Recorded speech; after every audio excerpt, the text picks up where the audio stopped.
man, can you guys hear that? He glorping.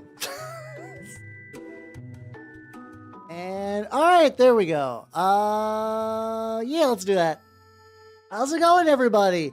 So, I'm trying out a 10-minute lean-in time to streams. I don't know if I'm gonna like honor that every time. Because I'm realizing that because of Amazon dumb ad bullshit, I have to, I have to start and then stop and then start again. So I was like, I'll get it done in the morning. Not the morning, in the beginning. How you doing, Lada, on the YouTube side and on the Twitch side? How you doing? How you doing, Ars? Congratulations on you first. How you doing, Horror Living? Nice. Oh, good snap. How you doing, Nobody? How you doing, Jay? How you doing, A Wretched Goblin? How you doing, Dark Muffin? How you doing? Also, thank you for the 3 months. Hell yeah, hell yeah, hell yeah, hell yeah, hell yeah.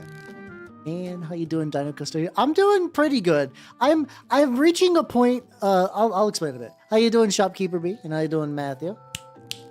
Supremely noise. Oh man, I'm fucking on fire today for snaps. Hell yeah. How you doing, Steve? How's the Trench Crusade game going? Yeah. So, for context, my move is really ramping up, and I believe probably I will be taking the next 2 weeks off stream to get that taken care of. I was like, what's like a dumb little fun project? Like something that would that takes up a lot of space, but I also think would be kind of fun and cozy to do. So we got some metal boxes. These are both used. I have never paid full price for a Rhino. I don't intend to. I have at least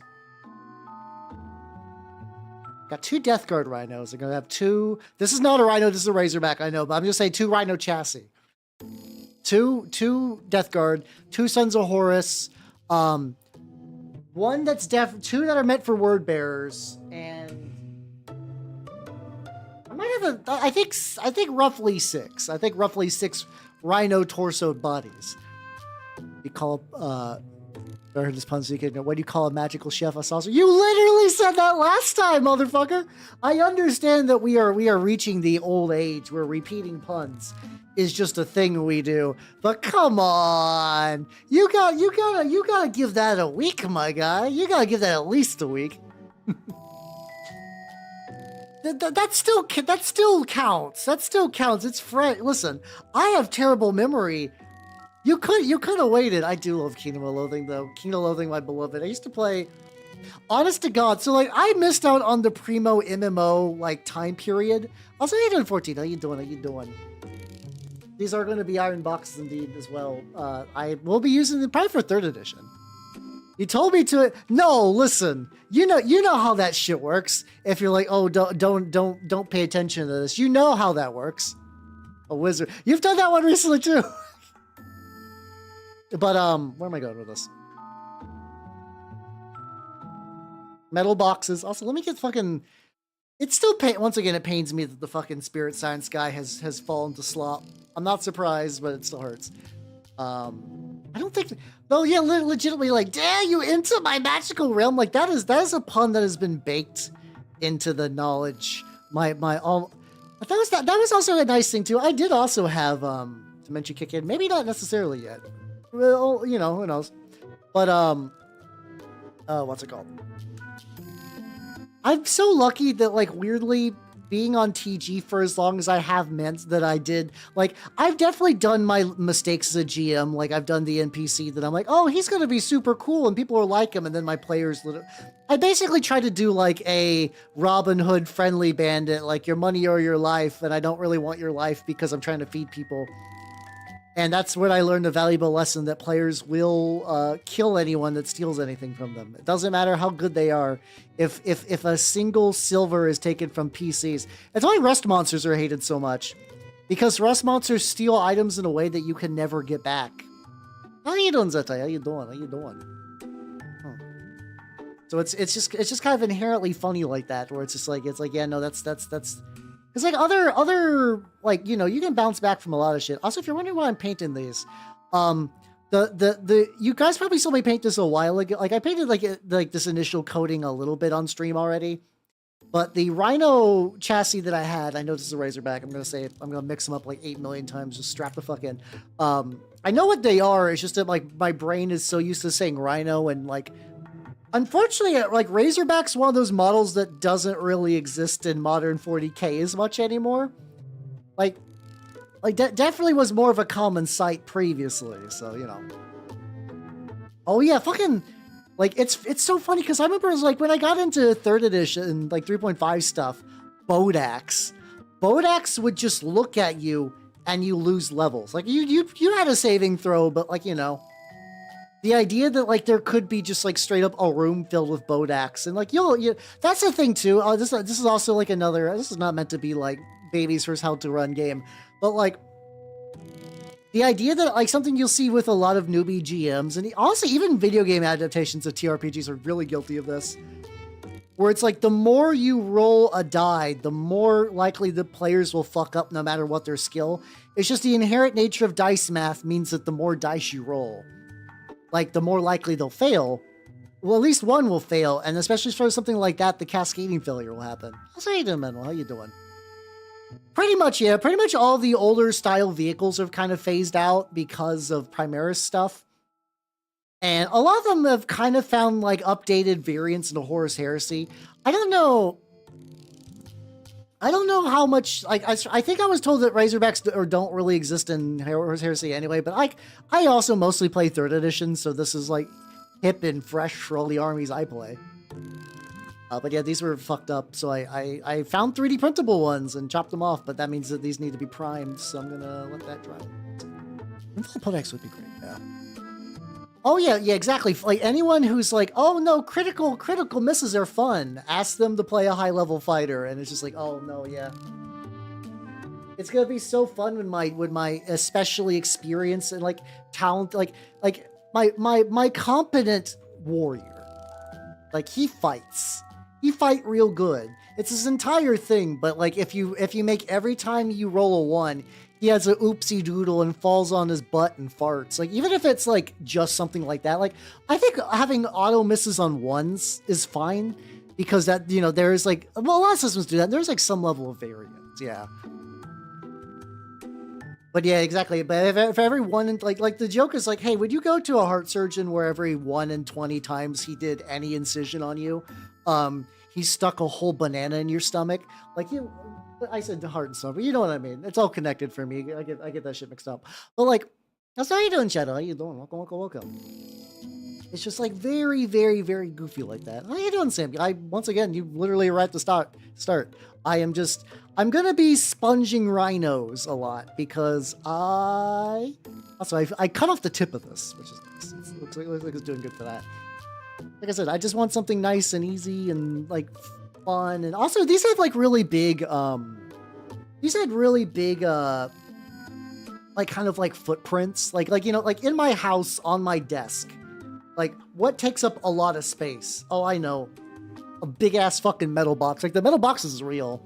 Yeah, I think I could say maybe if you want to have them like early levels, or like it's also one of those lessons that I do think you just kind of have to learn. You have to kind of learn that why fumbles are bad before you really truly grasp like the reason.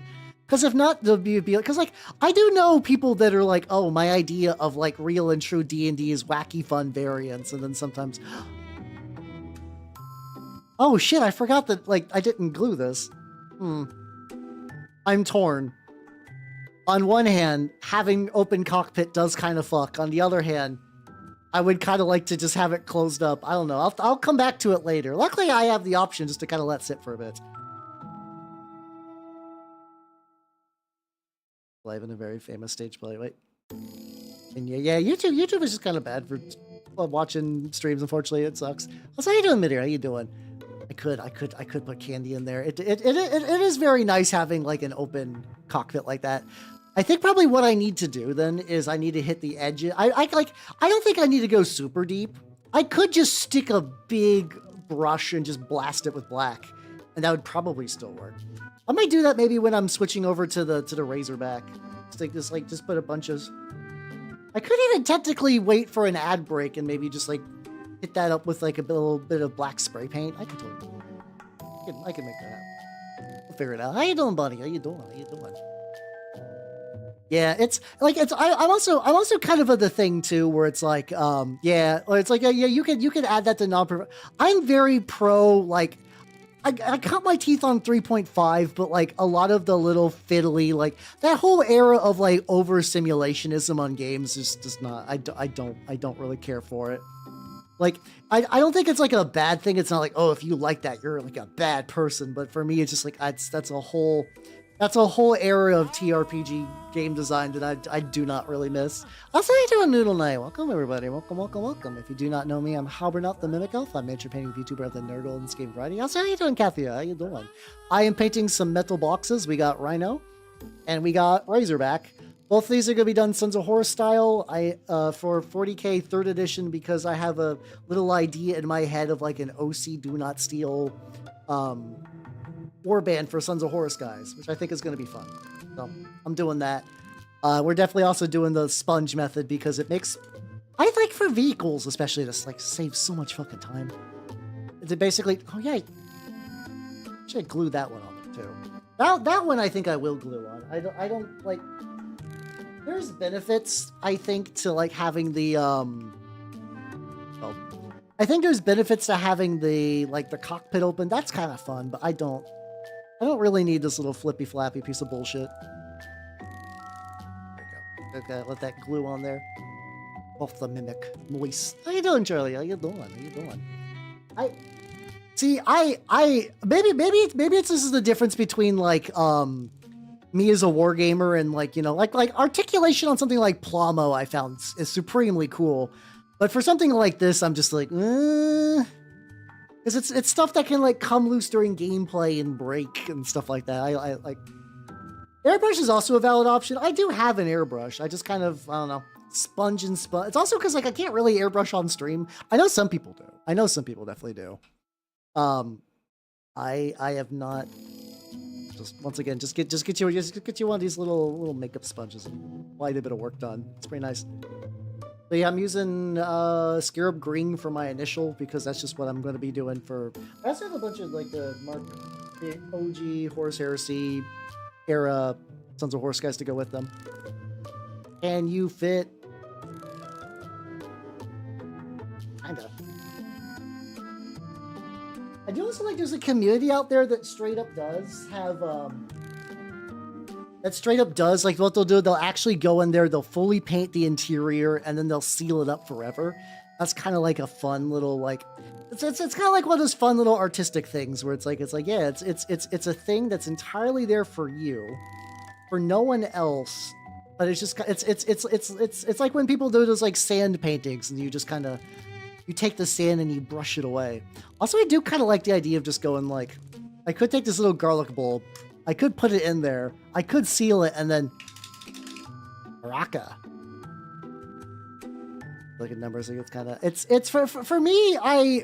The way I'm not a big fan of that like the overly crunchy game stuff is because a lot of times I find that it gets out of the way of like what I really like at TRPGs. Like I really like the like, you know, all the like a lot of that kind of like really granular like build, like having like a build. I find that video games get that out of my system. Said, hey, no, it's all good, it's all good. What are you painting, by the way? I am working on some rhinos and a razorback because I have some Sons of Horus lads that I would like to get for 3rd edition 40k army. How'd that be? Put just like a whole like little like cherry tomato in there. OBR, hey, let's go. Very, very, very good job on your tax lads.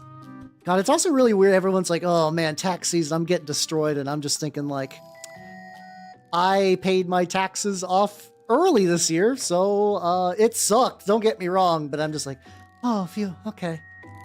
Don't have to worry about that shit right now. Yippee. Recesses and stuff, but this will probably do like a layer or two of just like a just initial color. Like the sphincter, yeah, like exactly like Fatal is kind of a very interesting example of that, but that for like a lot of times like well, let's say like a very classic kind of like fantasy example. Like I am John Swashbuckler. I buckle all the fucking swash, and I would like to swing from the chandelier. oh, fair GM.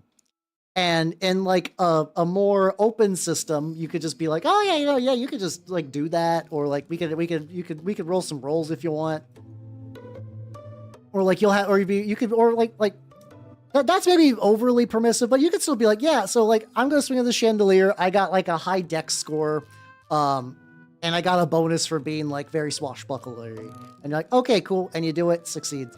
But then you go to a real crunchy system. You're like, all right, what is the length of the chandelier? And then also we have to take your weight, and we have to put into account the height coefficient. And like by the time like that all gets done, it's just like, oh sweet Jesus, like what did that really add? And the answer is autism. And like, mind you, if you like, for some people the autism's half the fun, and I do understand. I used to be more than like that. Like I said, I cut my teeth in 3.5, but like after years of GMing, I was just like, oh no, this is everything I actively dislike. I do not like any of that. Yeah, so there's these little magnet adapters you can get on Colts that just like let you slot in. Also, this is technically this is an airbrush primer, but I'm manually brushing it on because that's what I want to do. Yeah, I've heard German, like the Dark Eye's really crunchy, like Exalted's really crunchy, like different versions of Shadowrunner kind of like that, where it's like, oh, you know, it's you do a lot of stuff, but it is like there's a lot of stuff in the book, but you're like, oh god, do I have to look up like how fast my guy is when he's in like a vent, and you're like, oh god, okay. I have a grenade and I threw it and it bounced off against a wall. Now I have to see grenades scattering, and you're like, oh god, what is this adding? What is this adding to the session? Yeah, I mean that I kind of understand the idea of like abstract hit points, because the alternative, which is a lot of systems do, and it's not necessarily a bad thing, is if you do like a wound system where it's like you take an injury and you get worse, and that's fine, but the death spiral is real. In that instance, the death spiral is real, and like you just won't be good at anything. Like you'll just fucking suck and die like after like one shot, and some people like that. And like there's also some games that I think are better options for that as well. I'm also taking a smaller makeup brush so I can get in the sides. But it also means a lot of times you're like, oh, I'm playing this game, I got shot. Okay, that's it. And like some things, I do think that that's important for some systems too, where it's like like if you're doing like a Call of Cthulhu sort of deal. If you're doing a game where combat is supposed to be like real fucking deadly, like not even so like if you're doing like a Call of Cthulhu or an Unknown Armies or whatever, you know, you want to you want to discourage people from taking a gun and solving every problem with that, because you know you don't really have an investigation if Johnny Investigator shoots everyone. Not even saying that the gun is like the best option, but there are people when you have a hammer, everything looks like a nail. Also, like, congratulations on your birthday earlier. Yeah. It does. Like, it does. And there are systems that compromise where it's like you have like HP, but like once you hit different brackets, you take some damage. Like I said, I'm okay with it in certain systems like Call of Cthulhu or whatever, but like it doesn't, like I see it occasionally put in places where it's just like aggressively, like just like too much, where it's like, this is more of a this used to be more of an issue for like older like games, where it was like, oh yeah, this is a fun RPG where you're like, oh, you're exploring Atlantis and you're a bunch of like fantasy sci-fi classes and it's really cool. Oh yeah, also you have one pistol, you suck shit, and if anybody looks at you, you fucking explode. And it's like, why did you do that? It's like, well, that's just how games are made. Oh, the magnets are, I use basically I take those like really useful boxes. I use really useful boxes, and I use a glue gun. Like one of those like big kind of like industrial glue guns with liquid nail to glue a bit of sheet metal onto there. And then that means when I'm transporting, instead of using like battle foam or whatever, I can just do that. And like, I gotta say, really fucking nice. Really fucking nice. It's so good. Yeah, Once again, I understand that there are certain games where sucking shit is part of the fun, and it makes sense. Like, Dungeon Crawl Classics, it's fun to suck shit in, but you sign up to suck shit in, like, early Dungeon Crawl Classics. You literally go to the I'm going to die a horrible peasant death module, and everyone gets really happy about it. And they're like, yay! But, like, if you're playing, like, Fantasy Heartbreakers used to have that a lot, where it was like, oh yeah, you want to do anything cool? I'm sorry. I know I had this big fantastic setting that I wrote out and I described all the cool stuff in it. You can't do any of that. You're a dirt farmer. Fuck you. And it's like, oh, the fucking worst. Mimic outfits. Decide about whether the throw results were even or odd. I see, the thing is, like, so that's I mean, if you've had that fun, that's fine. But for me, it's like, that adds probably another like couple of minutes. Like a friend of mine's working on a TRPG, and he likes it really granular and crunchy, and like that's like to a certain degree that is just a matter of like taste and personal opinion. But I'm like, oh god, every mechanic is adding like an additional minute or two to the die rolls, and I'm like, okay, this is building up. Oh yeah, that's Pedro. That's my boy, my lad, my partner in crime. Some play quirks are new. No, that's fair. That's fair. It's sometimes, like I said, I've been playing and DMing for like, actually, I'm gonna say like roughly I was like 6, yeah, probably somewhere in the ballpark of like 20 years now. Not consistently, and like not with the same group necessarily. A lot of it has been the same group. What's up, you doing, Utah? How you doing? How you doing? Yeah, I mean, like sometimes Rocket Tag good for that. Like going back to the Call of Cthulhu example. The idea that it's like, oh, like combat is deadly as shit, but like you're not fighting like fucking special forces. Like you might be in a rickety old building where the person you're fighting is just like a guy who's drunk. You might just be fighting a drunkard at the bar, and he's gonna be bad, and you're gonna be bad. And like technically the winning move for you as a player would be in advance. Don't pick a fight with a drunk guy unless like you're ready for it. But in that case, like even the combat examples, they're like, oh yeah, this investigator's fighting like a hobo, and this hobo just got like a really solid knife hit in, so the investigator's bleeding, and it's like, oh, that's fun. That's neat. I'm okay with like that level of stuff. I think I once again, I'm very like, it's gonna sound, a lot of my opinions on TRPGs and stuff are very wishy-washy. I think like most things in life, there is a certain degree of nuance that TRPGs require. And so like sometimes that's easy to sort of like transmit that nuance, and sometimes it's like, oh no, sounds like a bit of bullshit. We're like, once again, like this scale of that guy is very interesting in particular because it really is a sliding scale. Like if you if you joined a group and like one of the players start going like full like I wish to yiff everything that like vaguely looks like a monster, specifically using the phrase yiff. You're like, oh no, they're that guy. But there are groups that's just their thing. And it's like, in that case, that's totally fine. And like, you know, no one's getting hurt or whatever. So it's like, yeah, like that kind of stuff is kind of funny, but it also means when talking about like what that guy behavior is, a lot of times it's like, you know, don't be a creep is valid, but really a lot of it is just read the room, and like, you know, reading the room is very important. Yeah, I think making sure it's fast as possible is good. I do agree that's like a good way to do it for sure. See, so oh, okay. I guess Trench Crusade does that for their grenades too, where it's like you throw it and if like you miss, not grenades, like certain blasts, if they'll just deviate by the amount of miss distance. That's not too bad. So Rhino is doing really legit.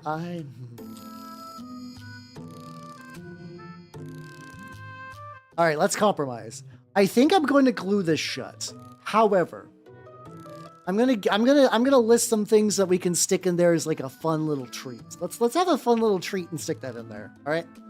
So we got a garlic.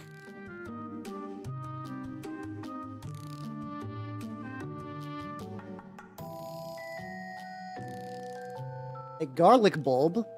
An incredibly tiny space marine. Not this exact one. I'll grab one that's currently on my printer. Or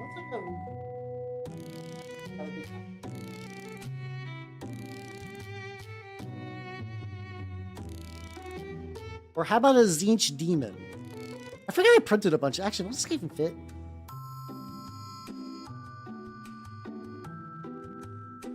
Actually, yeah, no, he totally fits. He totally fits.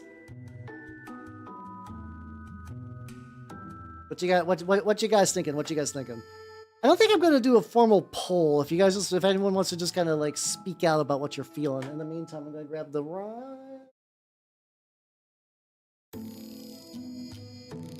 Let's see, there we go. See, we got Tiny Space Marine. We got Zinch Demon. Let's get like, yeah, I need to get like slightly more on here. Also, Snakes 2509. Thank you for the follow. Welcome to the workshop. The feet glued to the ceiling. All right, that's I think we got 2 for Space Marine. Let's do it. All right, hold on. I'm gonna be back like real quick. Hold on.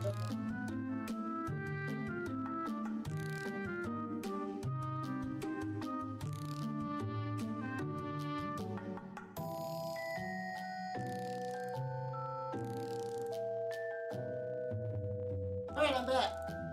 Like I said, totally different little Space Marine. There he is. There's the lad.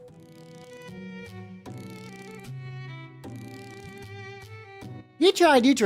Let's see. Let's see. Oh, this is the wrong vehicle. I was like, I guess I can.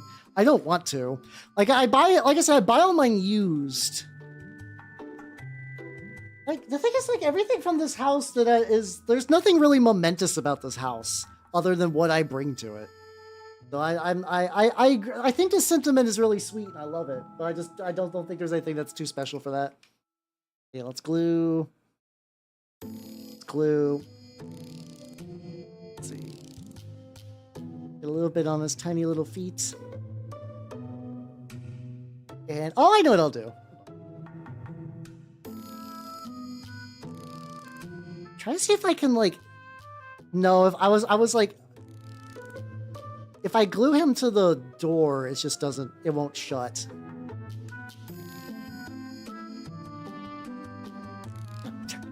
It's almost like gluing a Space Marine upside down in a Rhino. It's like very, very awkward. it's yes, the Craggle.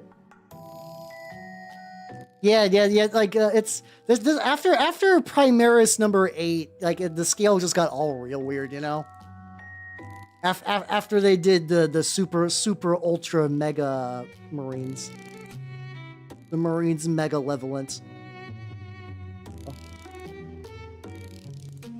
One of these days, I'm going to set this thing down way too hard. I'm going to hear a clunk. And I'm going to be like, "What the fuck? What broke? What broke?" And I'm going to know. I'm going to know. All right, keep that open so it can dry a little bit. Please set him down like mashed potato. Until I can get the bottom of this motherfucker. I like how you can totally see, like, the black of this is slightly different from the black in a primer, but that's not a big deal. God, the fucking I hate this fucking Dickosaurus thing. There are people that go to like my mini factory and just like, it's so weird. So like, they'll never like follow like any release cadence. I'll just be browsing STLs and one day some motherfucker is just like, here's 8,000 dick dinosaurs. Fuck you. And like, I don't know who buys those. Like, I don't know anybody who's like, ah, yes, the dino dicks. This is why I love 3D printing. And it's not even like a Slaneshi thing too. Someone could make like a very phallic Slaneshi demon or whatever, and you're like, oh yeah, that's fine. That's whatever. But no, it's like, I think it's like basically like the version of like convention slop where people just like print out like little flexible like dragons or whatever and just like sell them for a ludicrous amount of money. How's how you doing, Lady Doombot? How you doing? If you do not know me, I am Howernot the Mimic Elf, miniature painting VTuber of the Nurgle Scheme variety, and today I am working on some metal boxes because I have a bunch. I do have a bunch, but today's goal is to get at least 2 done and then maybe work on some stuff on my desk. I don't know. We'll find out. Yeah, Dicks to rock. It's the idea of what people that are like, I don't know. There's like whole genres of people out there that I just sometimes don't fully process. that I just kind of forget exist out there. And they're like, no, there are people that would be like, really think that'd be funny. I'm just like, oh yeah, no. These people breathe the same air that I do. How you doing, Angel? How you doing? How you doing?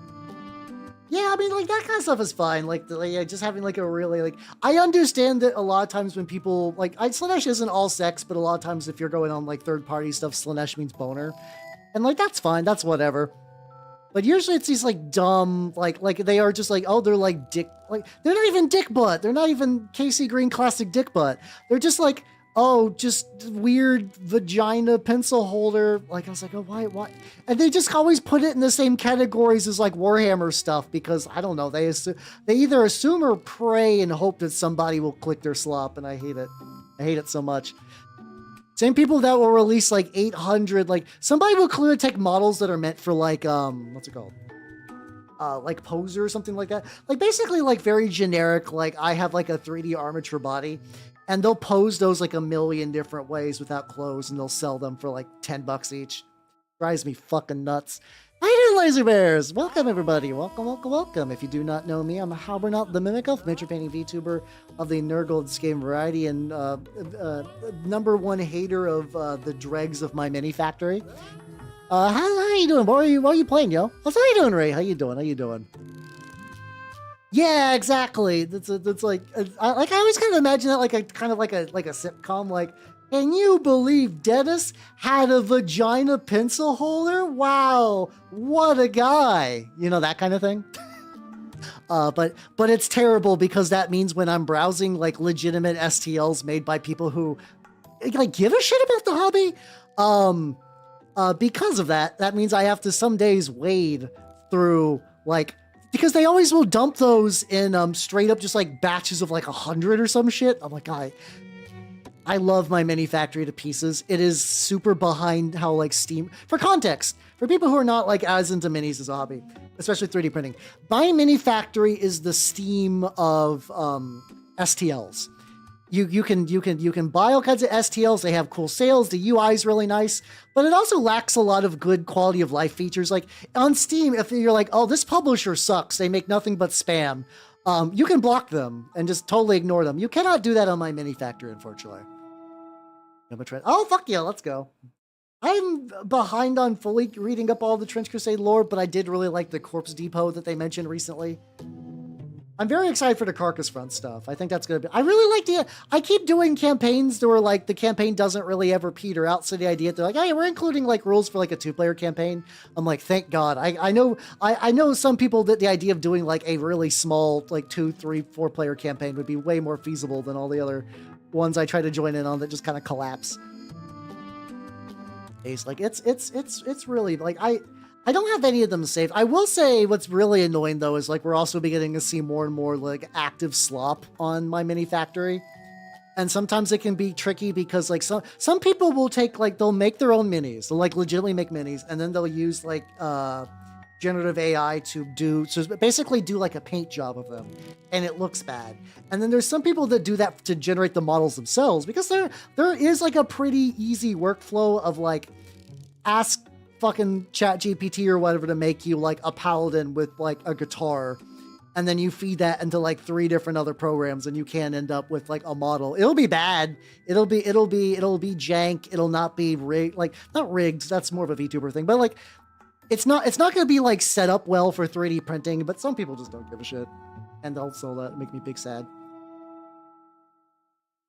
Things sticking on their bodies, probably, but that's more like Ian Watson kind of eras. Apparently, he died recently, which is like, it's very interesting. So for context, Ian Watson was like kind of a gonzo sci-fi author who was sort of brought in back when like no one really knew what 40K was going to be, just to write some books, and he was just like, oh, I'm kind of a gonzo sci-fi writer, you know.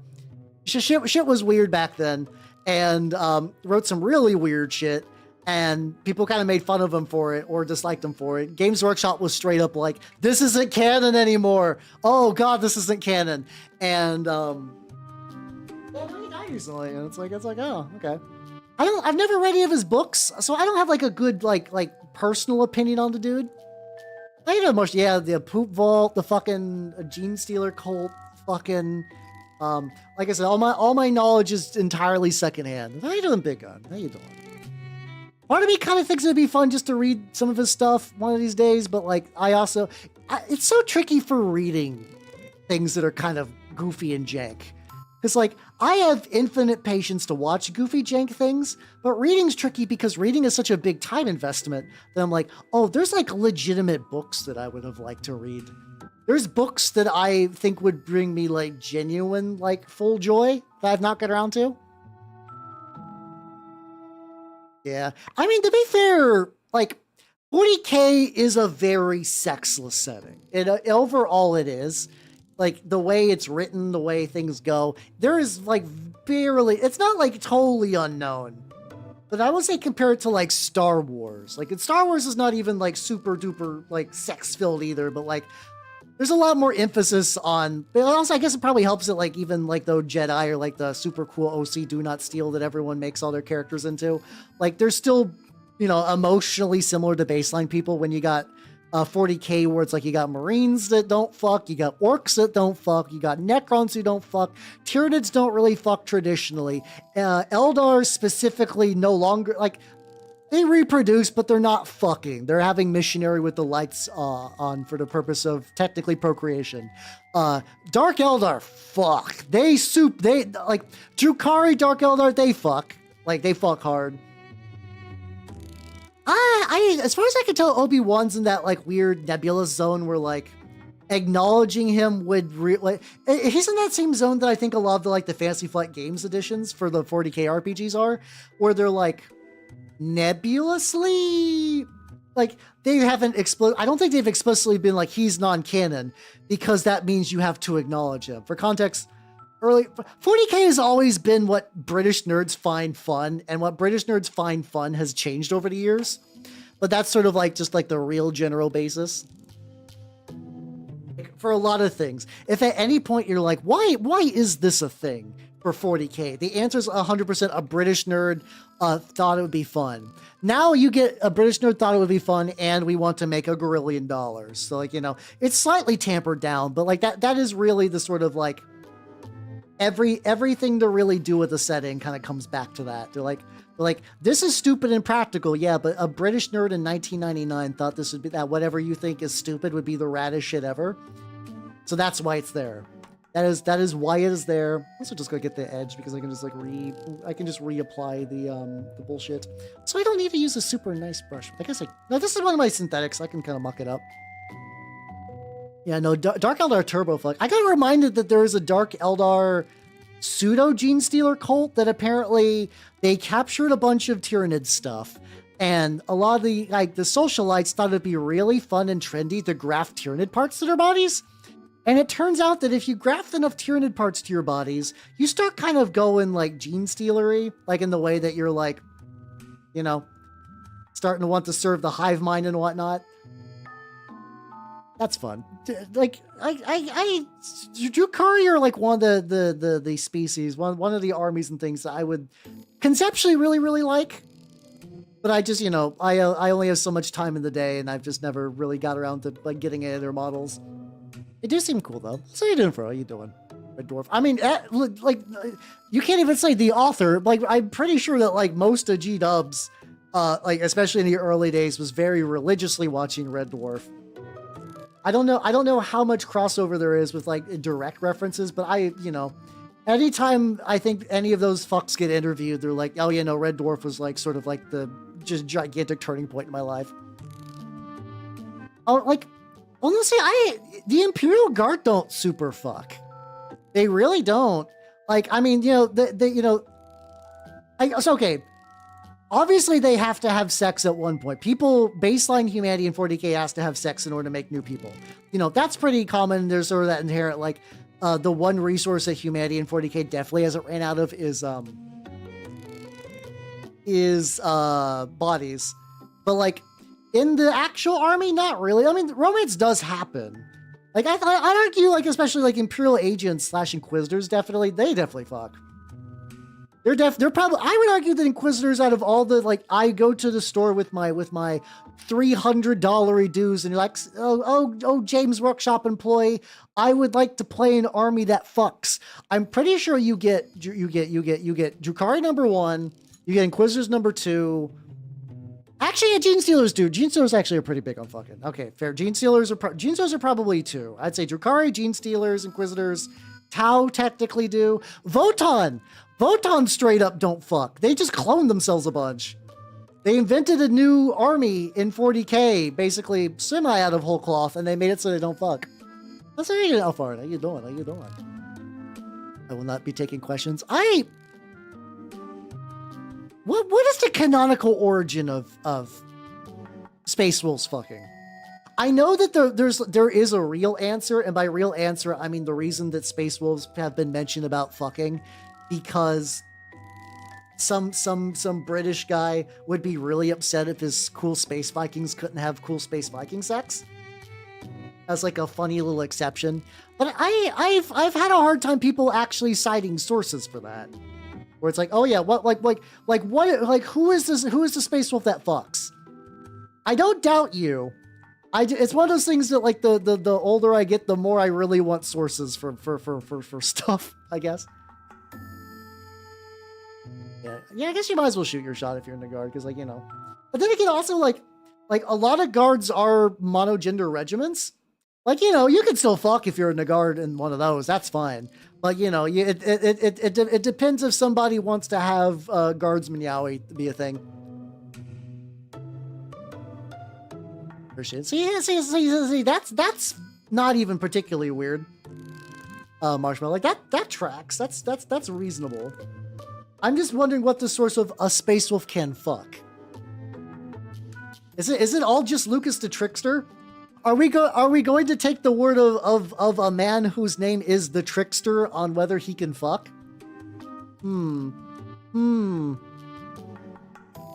I don't know, guys. I think this Shard of the Deceiver has some good ideas and would never lead me astray. Not that he's the Shard of the Deceiver. I'm just saying it's really funny going by the Trickster. No, I'm saying, you know, what am I saying? I'm basically saying that, like, for a while that precluded guardsmen fucking. I think now you could have more gay guardsman sex and sell a book about it and people will be fine with it. I don't think British nerds in the 90s and, like, early 2000s were doing that shit for sure, though.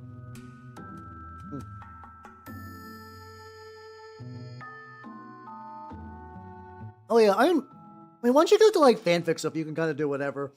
I kind of like the idea that, like, Space Marines are just so modified that they're just, like, weird, creepy, unsettling. Once again, I'm continuing to read more Spears of the Emperor, and I really like it. It's, dear God, the main character lady in that book gets, like, she gets fucking wrecked. Like just straight up, just like, she was described as having cybernetics and stuff. Gets bad. Shit gets real bad. At least a mega fucker, maybe. Like I said, I'll maybe one of these days. There's just stuff like that I would love just to maybe do a little, like, I don't think I have I don't think I give a shit enough to ever become a 40k, like, lore guy. I think it's, like, I think that's, like, a borderline impossible task, but also, like, that is, like, you know, there's so many other people to do that, and, like, I don't care. I really care more about my own stuff. Like, I was reading about a guy, or not even, like, you know, people doing cool fan shit. There's the guy who did, like, the Jade Talons, who eventually sort of got semi-canonized in, like, a White Dwarf thing, was, like, writing cool, like, blog posts about his, like, custom chapter and their rituals and habits and stuff like that. And I'm like, that's fun. That's the stuff that I think is neat. That's what activates my neurons, you know?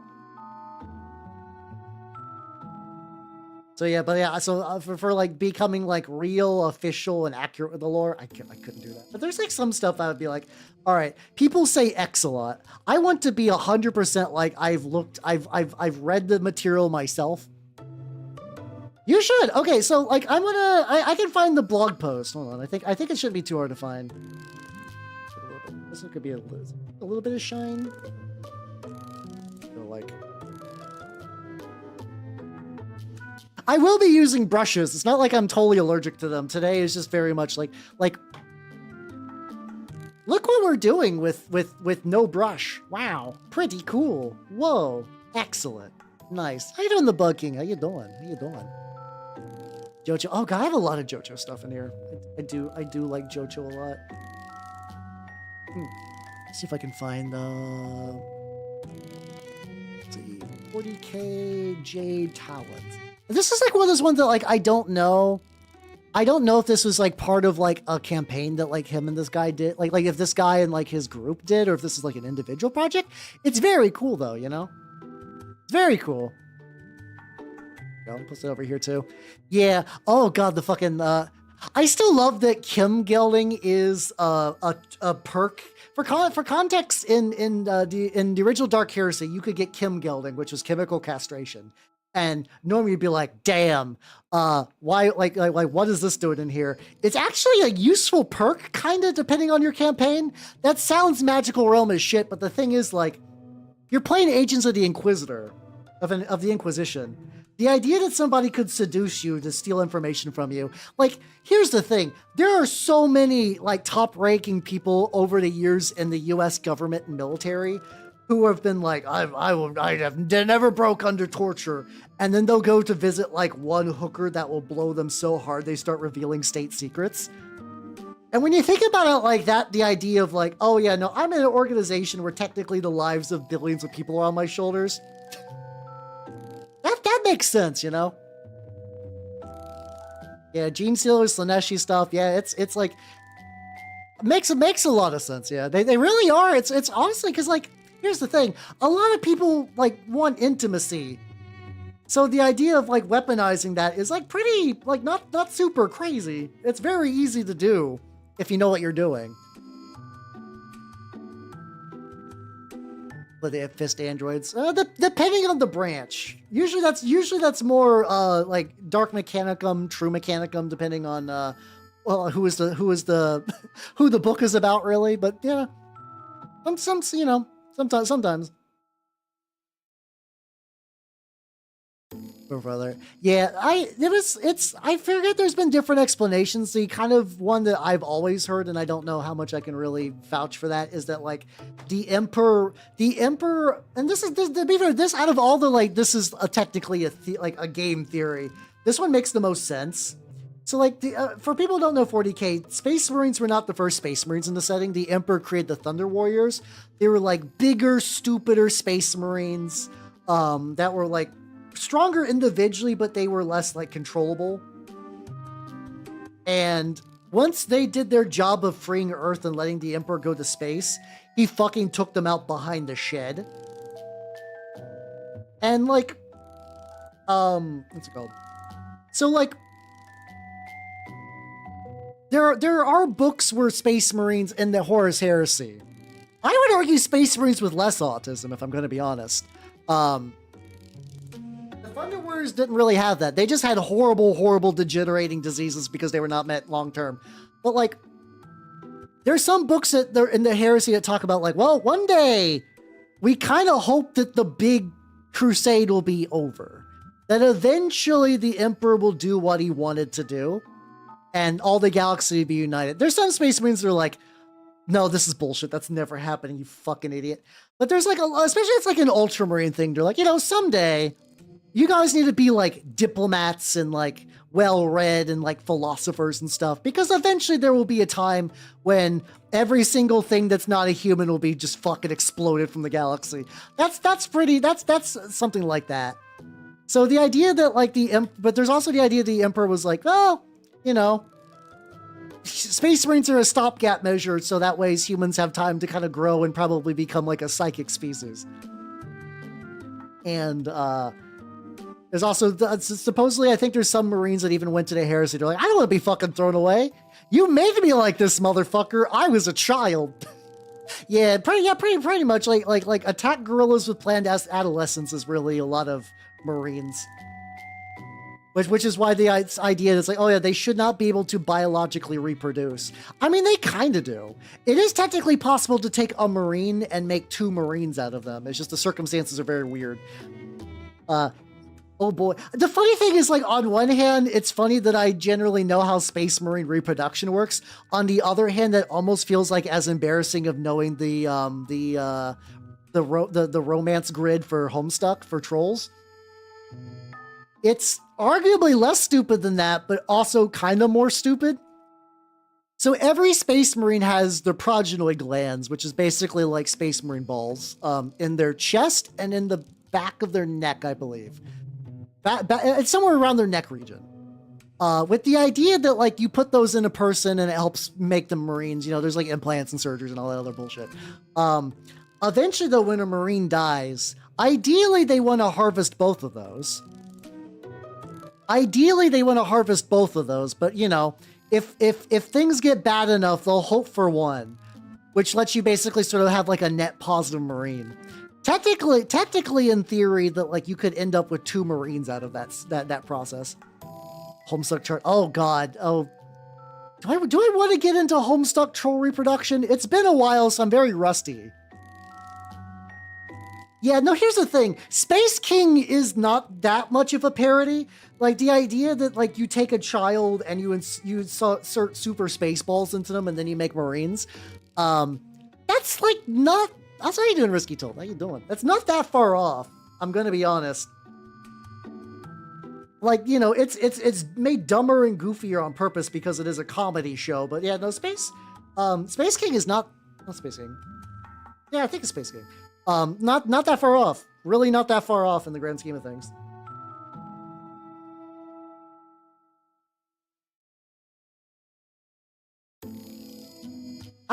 I didn't mind Space King 2, but I just didn't watch anymore. I didn't like hate it or anything. It just didn't super excite me.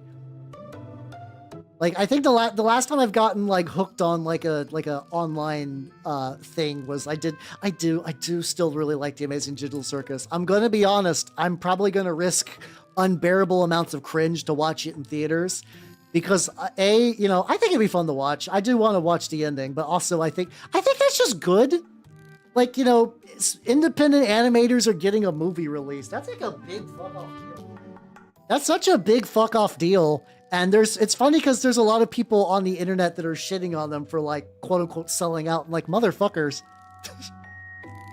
They're doing well for themselves. Crab bucket elsewhere, please, you know? Yeah, it couldn't be worse. I think the worst time I've ever been to like a quote-unquote fandom thing, I did see Shin Kamen Rider in the theater, and it was filled with some of the most obnoxious screen-yelling people I've ever heard, which is weird because, like, it was essentially like a retro Kamen Rider send-up. I was not expecting that, you know? I was really, really, really not expecting that. Because yapping about the lore of BFS. Is it really? I guess some people were like that. Yeah, it's unfortunately there is like inherently, and this is like not new, the idea of like being like a bohemian starving artist for the ideals. That's been around for fucking forever. Like, I've not watched it myself, but like when the fuck did Bohem come out? Like, that's sort of like one of the earlier versions of that kind of story about like, oh, we're all starving artists, we must burn our material, our writings, so we can like not fucking freeze to death. And I think that takes place in like somewhere in France. Sounds right. I've not watched it. I've not watched it myself. Watch the play myself. I guess it's a play. I mean, I guess it's a play. Jesus. But yeah. Oh god, do I need to explain troll intercourse? Yeah, I could pull up the grid. I'll pull up the grid at the very least. I'll do a very light. I'll do a very, very light one. Let's see. Troll romance chart. There we go. Okay, I like how there's a WikiHow article on this. I'm going to use the WikiHow one because it's kind of, the idea that this is on WikiHow is very funny. All right. I forget a lot of the names. I forget a lot of the names of the Homestuck troll stuff. So there we go. They aligned to playing card suites. It's his nemesis is the black one, like the spade. Something. Oh god. Okay, it's been years since I read Homestuck. So basically, the idea it's like the way troll romance is also more than just sort of romantic romance. It also kind of encompasses their friendship. They effectively need like the diamond is for friendship. They basically need like a friend. The club is specifically you need to have two people, a third party try to like sort of like monitor your relationship with two others as sort of like a mentorship role, kind of like mentorship, kind of like guardian angel sort of deal. Then it's like the heart is like the traditional kind of like what we would recognize as romance, and then you got the spade of hate fucking. And specifically, the ones on the right are more just kind of like keeping trolls from going crazy, and the ones on the left are more for the actual reproduction, which is where a drone will come with 2 buckets, and you have to fill buckets with the genetic material of yourself plus the people you sort of like want to like love fuck and hate fuck. That's the general base idea. I'm very rusty. I'm such a lapsed Homestuck. I didn't even celebrate 413 this year, the Homestuck Day. Oh no. Oh fuck. It's fine. It's whatever. I need to unlearn this. Oh, we don't even. Oh, do you even want to get? Do you want to go to leprechaun romances? Because that's a whole other thing in Homestuck. No, I'm sorry. You actually can't unlearn that knowledge. You're burdened with this forever now. I'm sorry. I'm sorry. You're cursed. You're not going to see St. Peter's pearly gates. I've functionally damned all of you. I still enjoy Homestuck as like a very abstract sense. Like I still think it was, once again, it was a really cool revolutionary thing to do. It blended, it was a piece of medium that utilized the internet. It was videos, it was games, it was music, it was like really took advantage of, like, Homestuck has a printed edition. The printed edition is neat because, like, you know, it's physical media, and also because there's some commentary. It fundamentally doesn't work. Homestuck is a piece of media, like in the same way that, like, I've not finished it yet. You might need to get back and do that to like that, like 1776, like the like what football will look like in the future. Like that doesn't really super work as a bit of printed material, like as like printed media. And Homestuck was really cool for a while because it was sort of taking advantage of that. Like that's kind of like the sad thing about the like pushing everybody into social media websites. Like a lot of the super cool, weird, like HTML canvas is a thing. There is sort of it's not quite like, it's not as pick up and play as Flash, but there is like a really cool sort of inherent graphics engine baked into HTML5, but people just don't know how to use it because people don't really do that anymore. It's not like the technology is bad. I mean, it's like I said, it's less using like Flash to kind of do a lot of the heavy lifting for you. But you can get cool shit with that. Like, it's legitimately very neat. But it's also because if you leave the social media bubble, you go to the ad hellscape. Like I like a lot of websites on the internet that for like, I still visit like a couple, but like if you look at them without ad block, it is the devil. It is the worst. It's super bad to try to actually browse any of these places without ad block. And like Twitter has ads, but Twitter ads you can just scroll by and ignore, you know? Yeah. Yeah, it's a lot of work. Like I don't think everybody's like, yeah, we're doing it for bohemian reasons. I think a lot of it is just because, like, you know, doing things is hard, and I feel this a lot. It's so much easier not to do things. Like I'm not living up to my creative potential because when I have spare time, sometimes it's just easier just to fire up Slay the Spire and do a run. And like that's even compared to like saying something like playing a JRPG, like something that like I would probably get more out of the long run by doing that. But instead, it's just like, oh, it's fun to play cards for an hour. And like, I have fun, but I don't like, there are very few Slay the Spire runs that I remember in the long run. Like there's very few bits of that I'm like, I retain deep down. I will never have a Slay the Spire run change my life in a way that like a traditional video game would. But also doing like not doing shit's easy. It's fun. You still get good goop. You get good brain chemicals for doing that.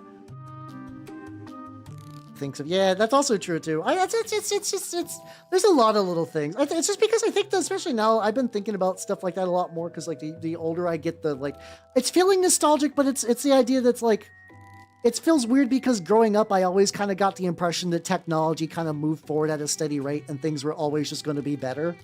Like, things are always better. Things never get worse. But there are, like, little moments with that.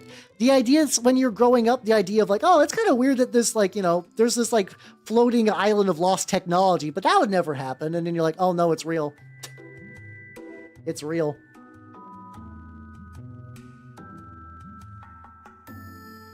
That's not even counting, like, certain types of, like, cell animation or, like, certain types of stop motion. The fucking Wallace and Gromit's losing the clay they used to do their animations. Like, there is just legitimately, like, that kind of, like, lost art, which is kind of buck wild.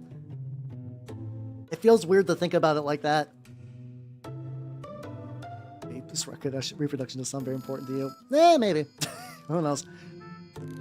Yeah, 100%. I do like the Amazing Digital Circus. I've been blissfully ignorant of the fandom. Apparently, it's really rabid and horrible, but, like, you know, I was forged in the crucibles of Homestuck, so for me, I'm just like, oh, I know how to avoid that kind of stuff.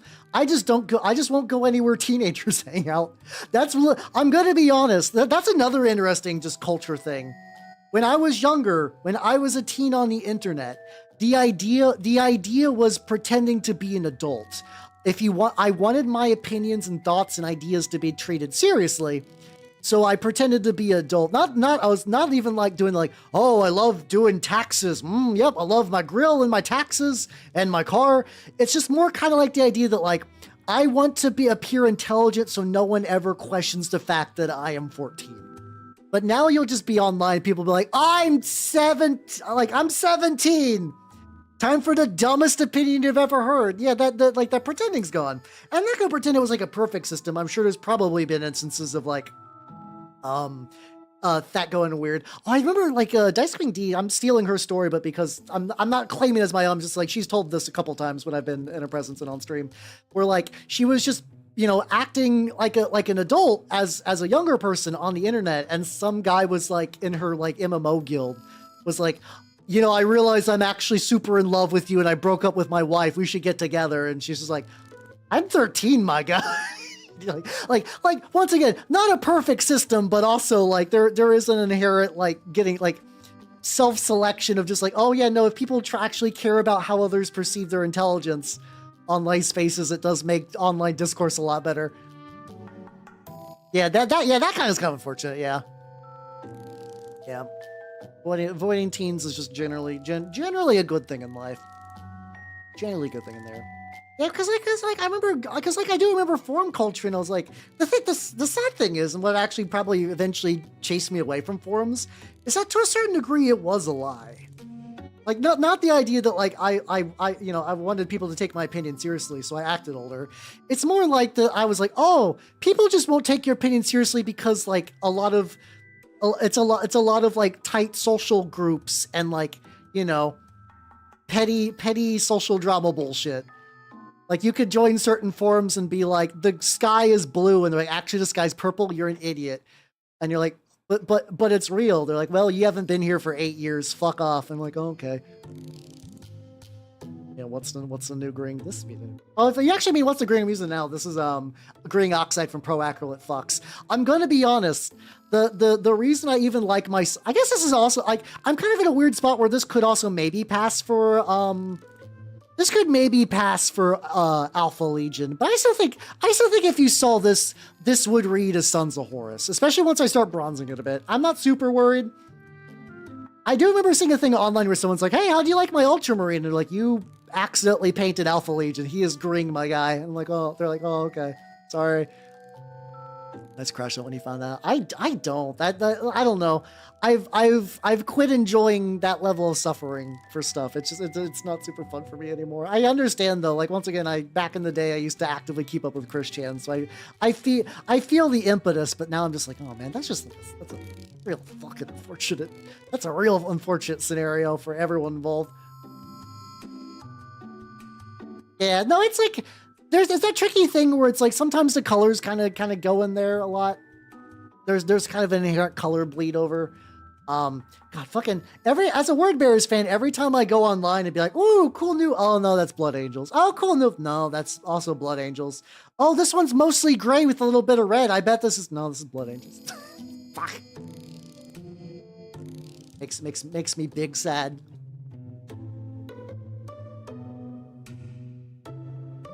Sponging, once again, this is what I'm like, yeah, this is looking good. I'll need to go back and do some details, and I'll probably need to do some like corrective bullshit. Yeah, it's like, I don't even blame you for saying that. Like, once again, Games Workshop really loves like 3 specific colors. Like they love reusing colors in a way that's infuriating. It drives me fucking nuts. You'll get a new character. I think that level of cope, I think that's too much cope. I'm sorry. I've also, mind you, I personally don't give much of a shit about characters, so I'm still over here living my best life. Got the sponge, and there we go. All right. Look at these beautiful, handsome lads. Yeah, let me zoom out a little bit too. I also use different, like, this guy's got the shorter vents, and this guy's got the slightly bigger vents because I had that option. I was like, I'm gonna give it a go. Let's sponge aside, take a drink of my drink.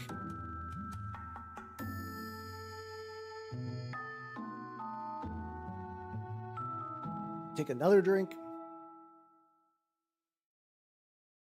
Yeah. Exactly. I love, like, I know that, like, G-Dubs doesn't like Rhinos these days. I love the stupid boxy nature. They just, it feels good. I don't know the best way to articulate other than, like, square tank feel right. But I'm okay with that. Yeah, I mean, it really, a lot of the, like, the original sort of, like, locale cautionary tales are really just like, hey, there's a certain amount of supervision that is needed on the internet, I think, to some degree. So a lot of that was already just inherently just like, you know, it's like bad family situation, sort of just left to sort of fester out in their town. It's just like, it's like, none of it was good. Like, I think even Chris Chan without access to the internet would have been a very tragic character, but just less so, to a lesser degree. Like, more like town weirdo sort of deal.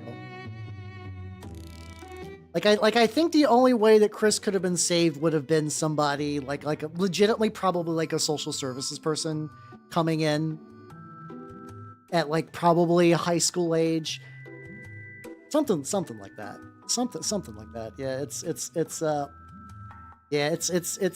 it also, like, if that's like a good hand feel, that's like not something you really associate with minis. It's just like how good it feels to hold. I'm like, yeah, no, this feels real great to hold. Hit all this up with a little bit of the gunmetal gray because this is really good color. Yeah, I like, once again, like, I genuinely owe a lot of my personality legitimately for the better for TG. Like, I cannot stress enough just like helping me like just kind of realizing that, like, hey, don't be a fucking weirdo. And like, for me, there's like being a fun weirdo and just being like an aggressive, annoying weirdo. Like the fact that I dodged a lot of that. Like, not that I think that was ever really in the cards for me, but I do, like, I still really enjoy the lessons of like keeping my power level low and whatnot. It's still useful in everyday life. Like, I learned life lessons from there, even though it's strange to admit that. It feels weird to say it, but it's true, you know? It is, and like I can firmly grasp it. It's nice. Yeah. Yeah, oh yeah, the logos are definitely. I think also, like, I do want to add some kind of like bronze. That's sort of like an inherently good color for them. I think once that gets on, that's also going to help quite a bit. I want this to be. It's also one of those things like how much of that do I want to be properly metal? Like, do I want that side thing? Oh, actually, the bottom one could be metal. It could just be bronze, though. You know? Yeah. Yeah, I feel it on that. I was like, once again, like I was very lucky. I think that also probably is legitimately one of the reasons I didn't get beat up in high school. Also, it looks like we got ad breaks. I'm gonna pop that bad boy. Go, man. Go, man. Ah. Cause Twitch hates me.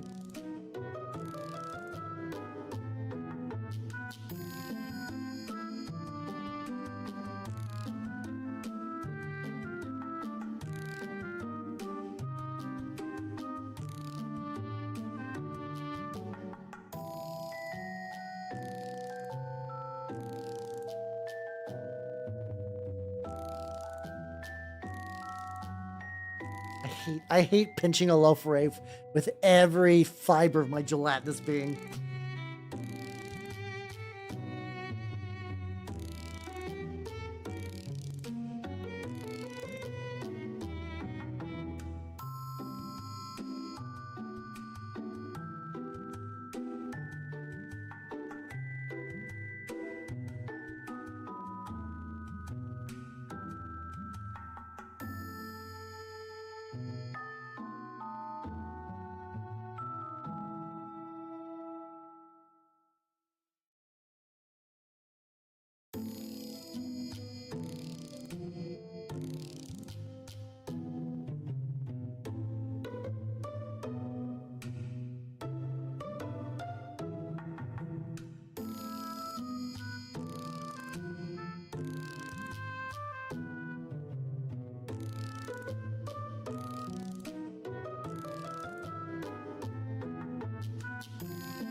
All right, we're back. Wow, there we go. Welcome back, everybody. Yippee! I do love gunmetal on these. I got this, like, legitimately this Vallejo metal colored gunmetal gray is probably one of my favorite colors. Yeah, I think it's possible to. I'm kind of the firm belief it's possible to come out well adjusted on no matter where you hang out on the internet. Also, for the same tone, you can basically be anywhere. Like, cause like a lot of it is just, you know, self-reflection and, you know, having family raise you right and stuff like that. That kind of stuff does matter a lot, which I do think is important.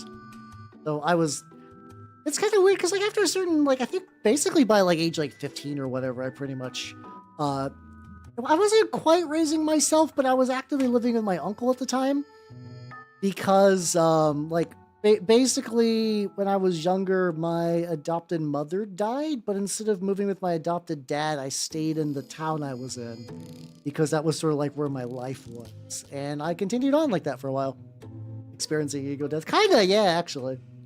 I think that tracks. I don't want to do some of these serious like rivets and bullshit. So yeah, I kind of did a lot of me by myself, and it generally worked out. It wasn't too bad. It wasn't too bad. So how you doing, Caruso? How you doing? Welcome. Oh shit! Oh, speaking about self-reflection stuff, I will have a proper celebration later. I've also just been so hung up between work and moving and stuff like that.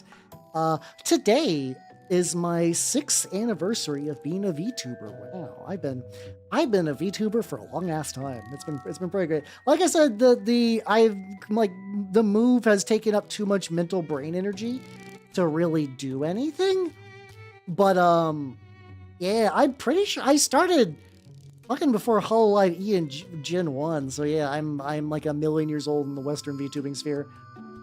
Not like the oldest. I think there's still no, D doesn't do much anymore. Fuck. I don't know who was like the really old guard who's still doing stuff as like, you know, there's like, you know, the ghost of Moe who's currently doing things and whatnot. Like good for her. I just don't know who is like a lot of people of my same age who are doing the same, like as the same individual.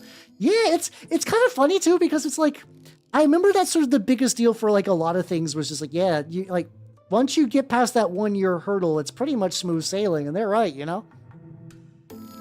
Like, yeah, no, I continue to party. Also, thank you. Like I said, I will be doing something celebration-y, just not at this time. I do have some good news to celebrate, though. Nazuna Mama has gotten me some updates of the new model, and they are fucking rad. Holy shit, they're fucking rad. They're so fucking rad. I think she said roughly it's probably going to take like 2 more. This is not like, I'm not doing like a radical redesign. This is technically more of a new outfit, but I'm going to have to get a new rigger because my current one has gotten so MIA that people in the Discord are actively refunding projects. So that's worrying. I did find someone who I think is going to be a good potential fit. So that's cool. I also feel like being an old man. I've been an old man. I feel like I've been an old man at heart for a long time, you know? The wretchedness. Hey! Oh shit, he gotta live the dream! The memes are real now.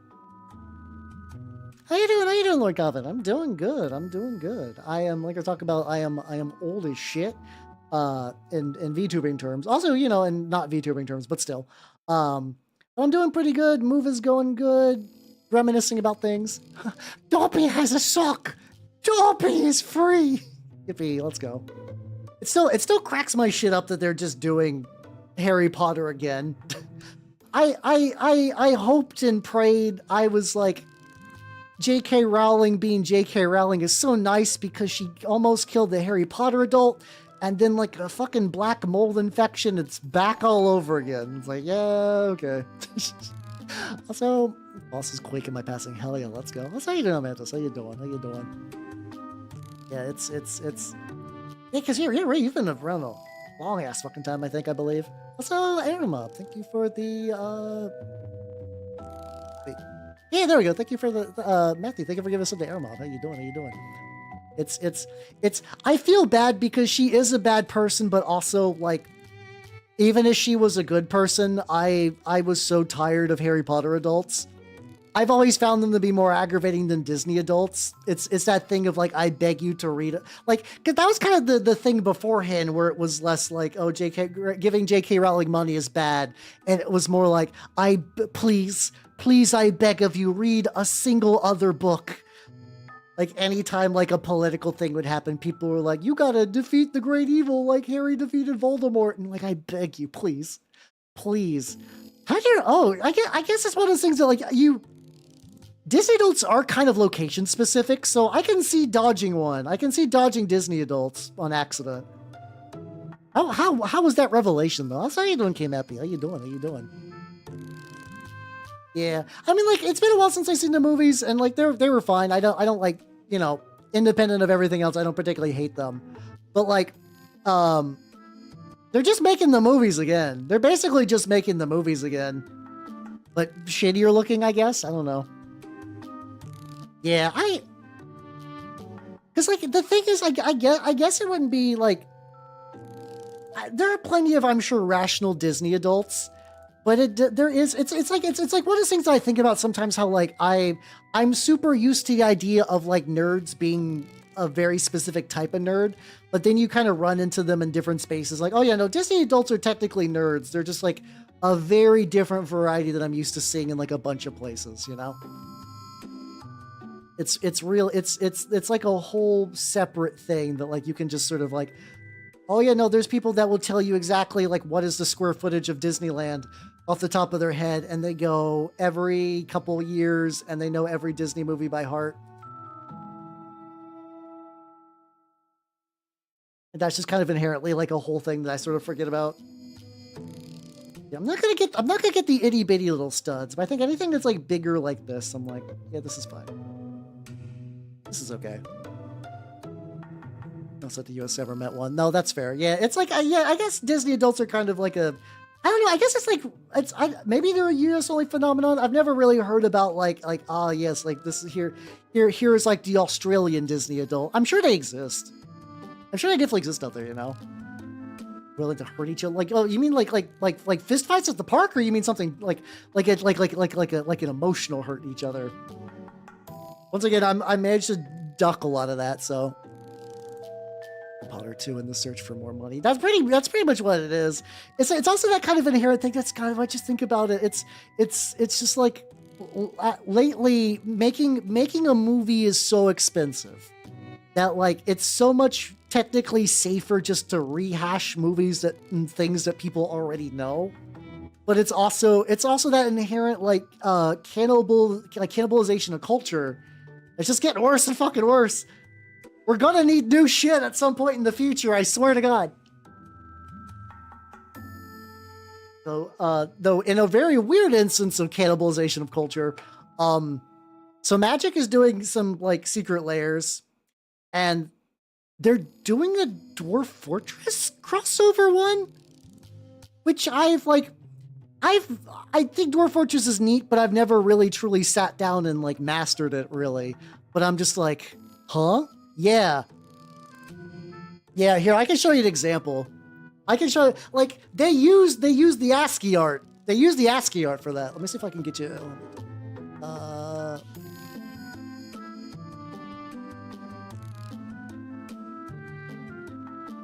The crazy thing is that the card selection's actually like really good. You get like a Tirada Peaks, a Runescarred Demon. What's another one? Those are sort of the two big ones that can carry some things. Communal Brewing, Rogue's Passage. There we go. There we go. So this is what it's gonna look like. I have to imagine this thing is gonna sell in like 3 seconds, but yeah, no, this is a Dwarf Fortress crossover. And I'm like, damn, Magic's digging deep. Not intentionally trying to be dwarf punny, but so be it, I guess.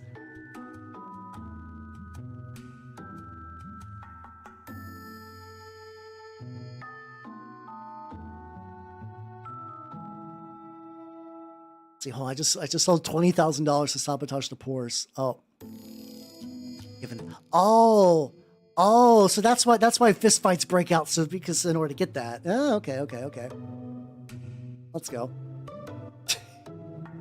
Yeah, I mean, most of the other time though, Magic is like, hey, you remember this property? Buy some cards, Teenage Mutant Ninja Turtles, woo.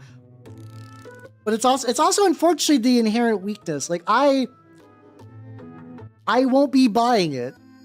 Because it just kind of goes back to, it's that tricky thing where it's like, well, like you're like, oh, Dwarf Fortress card funny, but then once again, it's just kind of giving them money for, once again, just kind of like diluting their own game. Like, man. Also, Draconic Wolf, thank you for the follow. Welcome to the workshop. Welcome. Like for me, also, Ray, did you know that there's Fortnite Magic cards? I swear to God. I don't inherently hate the idea here's the thing. I think a remake that is made like quote unquote organically is fine. And I'll explain what I mean by that. So like, if a developer is like, oh, it'd be cool to make a remake of this game, you know, like maybe I have some better hardware or whatever. There's like, we didn't really do it right the first time. That's fine. The thing that drives me nuts. Oh, I'll show you in a sec, Ray. I'll show you. There's a goddamn party bus. The thing that drives me nuts is this weird gamer expectation of like, oh, this older game, like older games aren't allowed to be older games. Clearly, these are inferior stopgaps from the true game. So, oh, you need to remake it. You need to remake it. You are obligated to remake it, if anything. Like, I hate that mindset so fucking much. They're like, oh yeah, like the fact is like, oh yeah, Resident Evil 4 Remake exists because the original one was not a perfect gem in their eyes, which most of the time really just means, you know, next gen graphics or whatever. Yeah. No one's saying that without being paid.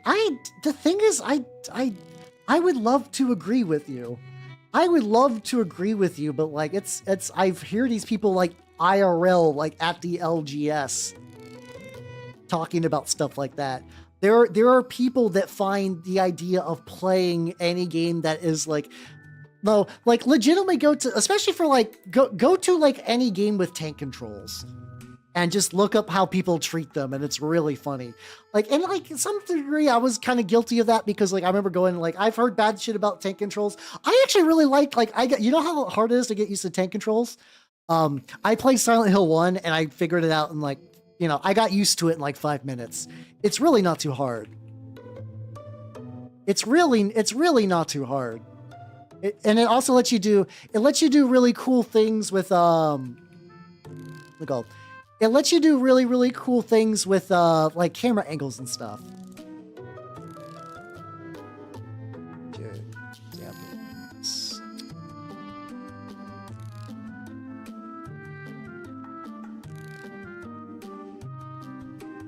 So these were technically like this is one you have to do through like special order service, but yeah, no, right, there we go. This is real. That's how you doing, Joe? How you doing? I'm showing the death of culture. Yippee. But yeah, so I love how I can have that and then also the fucking troll romance grid. Yeah, thank you. I'm currently working on a Rhino and a Razorback because I've had both of these kicking around, and because like, you know, I played 3rd edition. It's just the only edition of 40k I play. So I was like, yeah, I'd be cool to. I mostly do Chaos, like Chaos Space Marines or Lost in the Damned. But I was like, yo, it'd be cool to have like a vanilla Space Marine army. So here we are. Sigh. Yeah, I think that they're cool. Like once you get used to them, they really do let you do some cool stuff with the camera. I do think there's like legitimate cool bonuses for getting used to that. Kind of cards. It depends. So the tricky thing is, so initially when they did these, the idea was like, these are going to be fun, cosmetic cards. Like these, the Battle Bus is normally a card called Smuggler's Copter. It's a card that if you want to play the actual version, you can just do that. Or if you want to play the Fortnite version, you get the Fortnite version and you run the Fortnite version also. Like this is bought used, so whoever put that got fucking mangled. Yeah, exactly. It's like a paid skin. It's like when you play like a game that's like a paid DLC skin. But then they started releasing mechanically unique cards. So like there is a Sonic the Hedgehog card, and he is unique. If you did not buy him in that set, you cannot access that game piece. That game piece is Sonic, and it acts like Sonic and looks like Sonic and behaves like Sonic, and there is no non-Sonic version without you like taking matters into your own hands. So I'm doing the answer, Caruso, is yes. So here's my thing. I inherited a pretty sizable unfinished first edition Horus Heresy army. It was like the original sort of like Mark IV and Mark III bodies. I will fully admit that, like, you know, shame me forever. I always get Mark III and Mark II mixed up. I think these are Mark. Here we go. This armor pattern. Let me zoom in. There we go.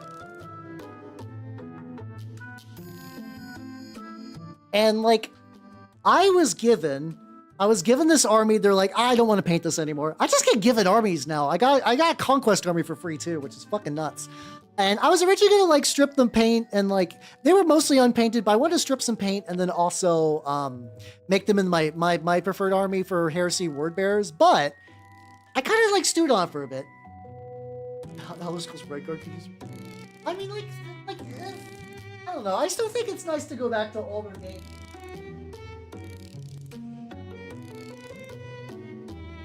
Okay, so just an example. So initially, I was given this guy. I still need to technically like strip or repaint or whatever. So whoever was originally going to paint the army did them Sons of Horus style. Like here's a fun little guy. They did like older resin helmet. We got custom shoulder pad, jetpack, stuff like that.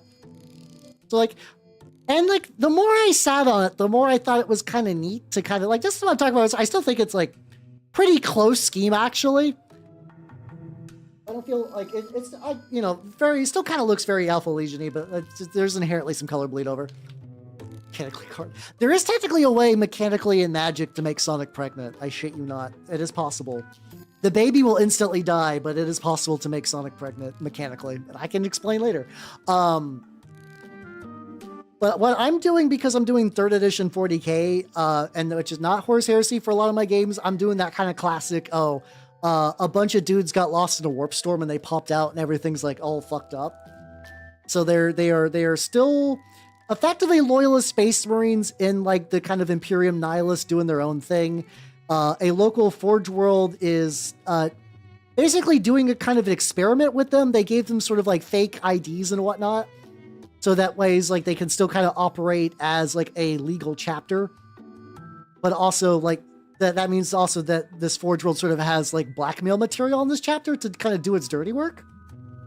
So I'm kind of doing it as like a homebrew splinter thing of loyalist like Sons of Horus. That's a general idea. I have some ideas and stuff kicking around my head I want to flesh out a bit more for their backstory stuff, but that's the gist of what I'm shooting for. Yeah, I do always kind of like that like, yeah, you could just kind of just let's say like warp bullshit and do it. And I think that's neat. So yeah, I want to eventually give them maybe their own unique name and some other stuff, which I haven't got around to yet. Yeah, I like firstborn models a lot too. I also forgot to get the back of these. I like firstborn models. I don't hate Primaris. They don't make my blood boil, but I do just generally like a lot of the classic stuff, which is why I typically go that way.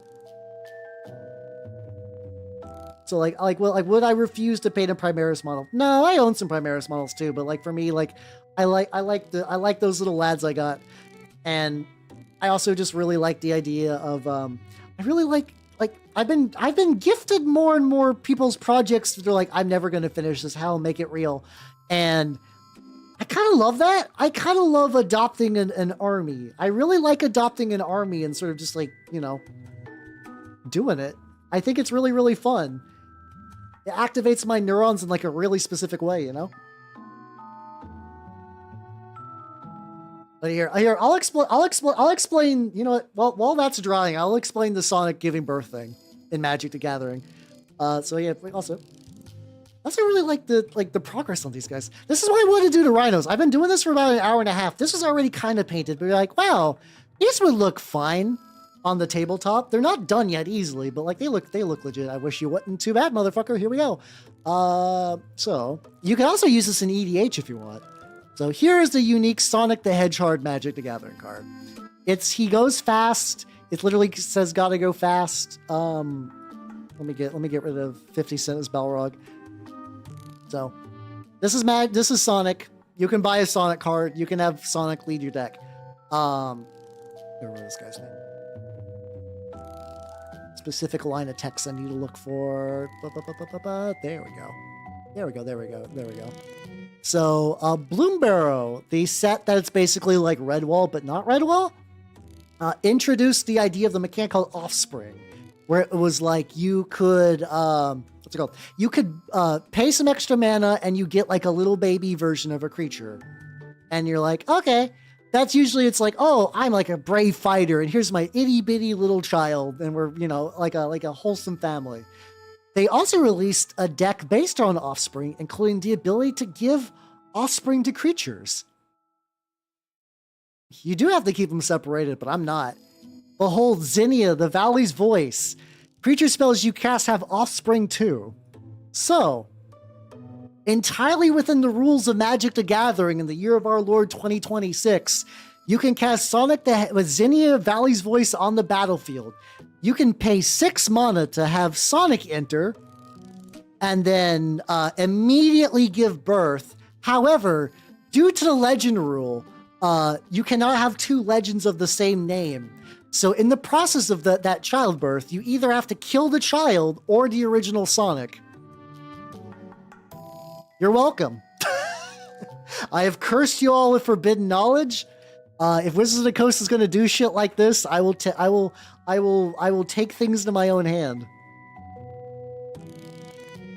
Now, let me shrink that for later.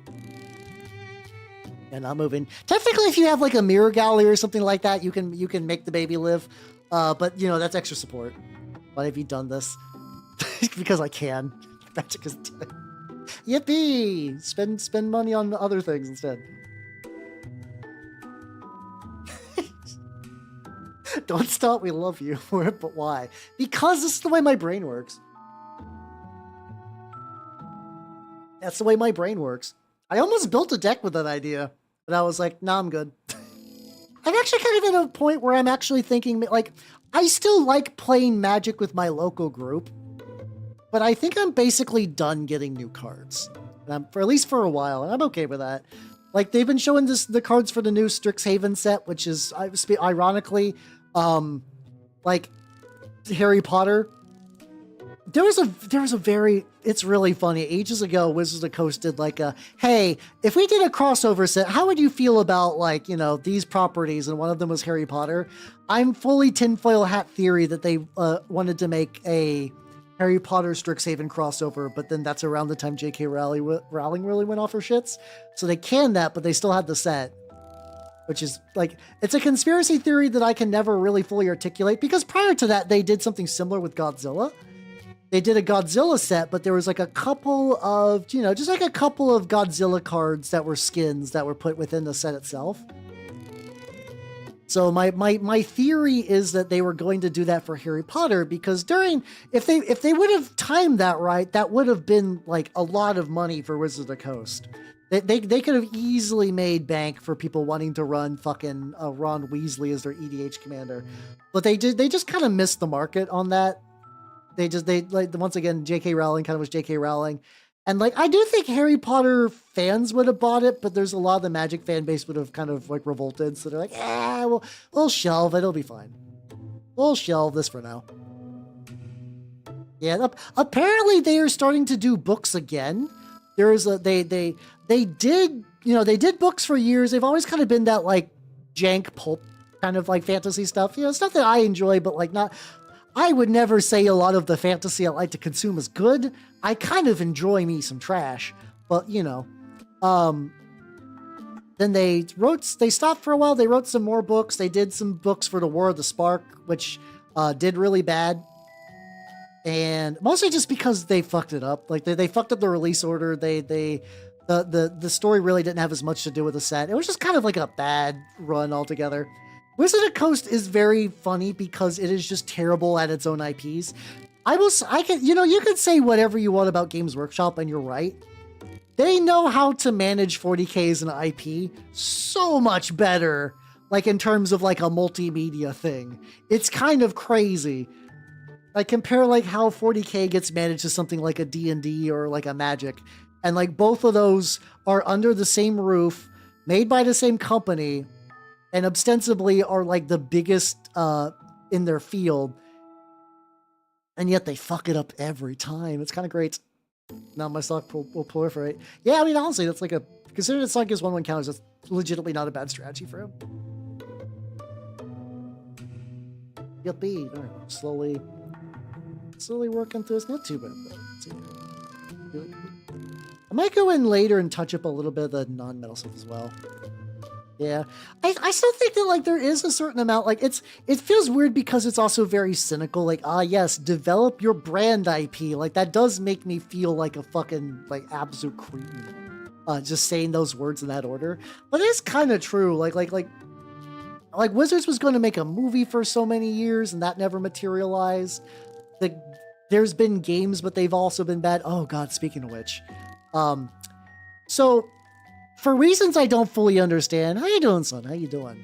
They have released a bunch of older Warhammer games on Steam.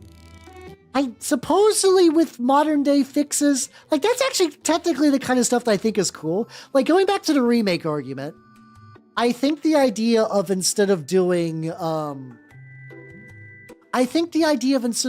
like remakes, just be like, oh yeah, just port games to different systems. Like, you know, like if this game doesn't really work on modern PCs, release a version where it does. That's fine. I think that's fair.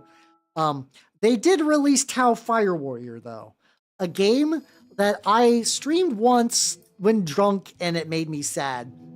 it was just incredibly mediocre. I don't think they did any. I think they did like apparently just achievements now, so that's a thing.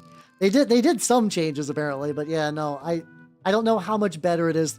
Like GOG already does like a very legitimate job of restoring games, and I can't imagine that like whoever did those did a better job of like the GOG ports. But there is some like weird sickening compulsion in me to give Fire Warrior another go. Just like to like really try to finish it, do it sober. It's not good. I don't know. I don't know how they changed it. Apparently they do a big opening thing where they're like, oh, you know how sometimes there'll be like a Disney movie or whatever, and they're like, this period piece was indicative of its time and does not reflect like our modern day sensibilities. Thank you, Jay. They did that with Fire Warrior and stuff, but it's like, hey, this doesn't really necessarily match the current 40K setting. Enjoy, bye. I just find that really funny.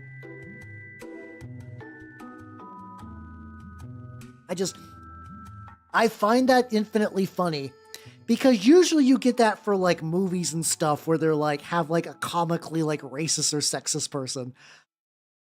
And they're like, hey, listen, no, we want to release this, but we don't. We want to make sure that we know that you know that we know that you know that we do not agree with this. But Games Workshop is straight up just like, no, it's you know this doesn't match the setting. If you see something dumb in Fire Warrior, we assure you that 40K is not like this now.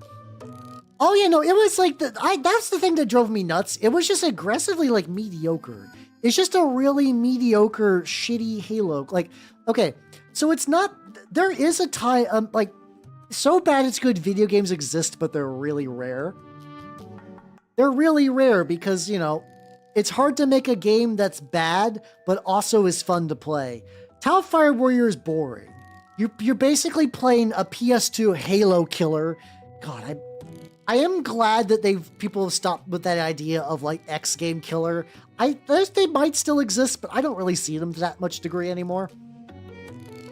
God damn, it was like, yeah, this is a Halo killer. And, you know, every time they said this is like a Halo killer or Call of Duty killer or whatever, it's like basically guaranteed to be inherently worse than the original. So I have not watched Ouran Host Club. I read it. I used to be part of like my school's Fujo like manga sharing network, and they had like Ouran High School and Fruits Basket and stuff like that. And like I remember enjoying it. I didn't get super far just because we never really had consistent access to all the, you know, back when we were waiting for fucking like Tokyo Pop releases, it was really hard to get like steady access to all the hits. But I did remember reading it. This is the same network that I read, that I say network, it's just like a group of nerds, but I remember that's where I read Loveless because, you know, I was thirsty for manga and that's all they had. So I was like, well, okay, here I go. I still feel bad though. So like, I didn't hate Loveless. It was very much like, oh, that's a thing. I just always think about, there's a VTuber named Ari Pie. She's a super big Yume Joshi. Hime Joshi. She's not really Yume Joshi. She's a Hime Joshi, which is like, you know, imagine like a Fujoshi, but like you want to see two girls kiss. And I remember she read Loveless, which is a boys love manga, for the very small Yuri couple appearances. I'm like, God damn. Like walking through a desert of broken glass just for one sip of water.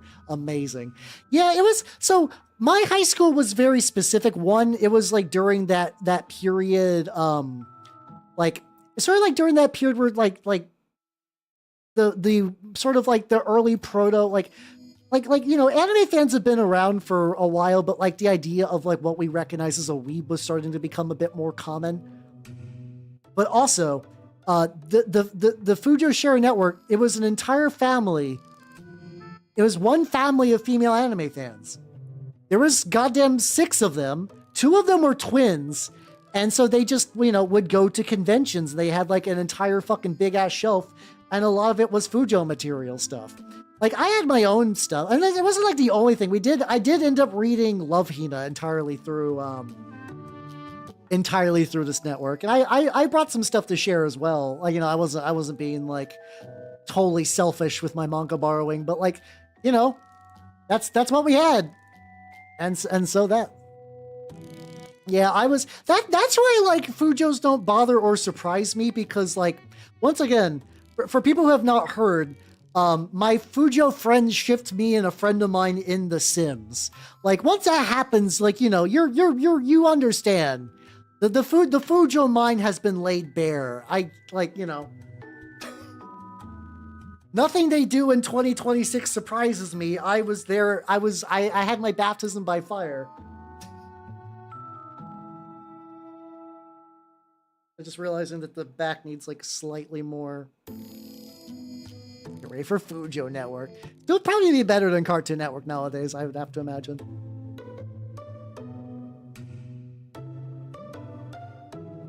This is really splotchy. Maybe if I just take one of the smaller sponges and give that a go. Yeah, once you see some shade. It's also like, it doesn't bother me. Really, like I said, because of between that and like where I grew up on the internet, a lot of things don't bother me. There's a really, oh god, this is the funniest discourse ever.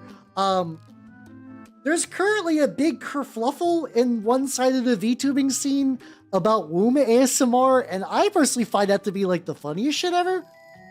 It's just very amusing. And it's just like other people are like, oh my god, I can't believe people are doing that. And I'm just like, okay, it'd be like that. So ASMR is a whole world that I don't really like. I've never really gotten the tingles. The closest I've ever really enjoyed ASMR. There's a VTuber named Shimada that used to do it. And like she would do these like really fun, like she'd basically just make like drum noises, like it's like don doko don. I was like, oh, this is nice. I wasn't feeling like tingles or anything like super crazy. I was like, oh, this is just kind of, it's just relaxing, you know. But yeah, no, people are trying to do like womb ASMR stuff. So they are some VTubers are like putting best way to say this is they're just putting microphones inside of themselves to like record the audio. And I'm just over here just like, okay, yeah, whatever. And then you got people that are like getting like crazy outraged over it. It's like, you know, it'd be like that. Well, the funny thing, I don't think it's 100% profit because apparently some of them are breaking because they're not using the right type of microphone. I just kind of always assume you would just take like a lavalier mic and you'd wrap it in like a condom or something and stick it in there. But like, I guess some of these ASMR people are like just raw dogging the mic and just get confused when it shorts out inside of a wet place. I don't know. Oh yeah, no, there was like Japanese VTubers that were like, honest to God, like stapling themselves, and I'm just like, oh shit. Self-harm stuff doesn't really super activate my almonds, so that's always been like, not a big fan of that, but like, I don't go out of my way to interact with it so I can continue to live a blissful life. Yeah, some are just using normal mics. It's really funny because one of my VTuber siblings got into that, where she also does, she does ASMR on the regular, and she's like, use a fucking lavalier mic, I swear to God. It's really funny. It's really funny. Yeah, I don't know the name. I know that one VTuber that has like the drill on her, like the big screw on her head. I remember her. Because I was really confused because she followed me on Twitter one day, but I think she just follows everyone with the VTuber tag at one point. I'm like, huh, okay. Yeah, no, there's tasing stuff. Like it's like technically this is one of those things where like there is inherently that like level of VTubing where it is now sort of like a big corporate thing, and you got the hollows, but you also got like the corporate indies and stuff like that. But then off to the side, you got the weirdos doing the real weirdo shit, and every now and then people are forgetting about the real weirdo shit. So it's just kind of like that, you know. A lot of me, yeah. I wasn't really quite, for me, the primal soup of that is like during like the Usenet days, and I wasn't there for the Usenet days. Arguably, I missed a lot of the Super Glory days because my family didn't have steady internet. But yeah, no, I've been around for a while where I've seen some shit. For a lot of times, I'm just not really fazed by anything, I guess. Maybe, I guess, I don't know. I mean, it probably wouldn't be hard to beat her up. I cannot imagine a masochistic VTuber.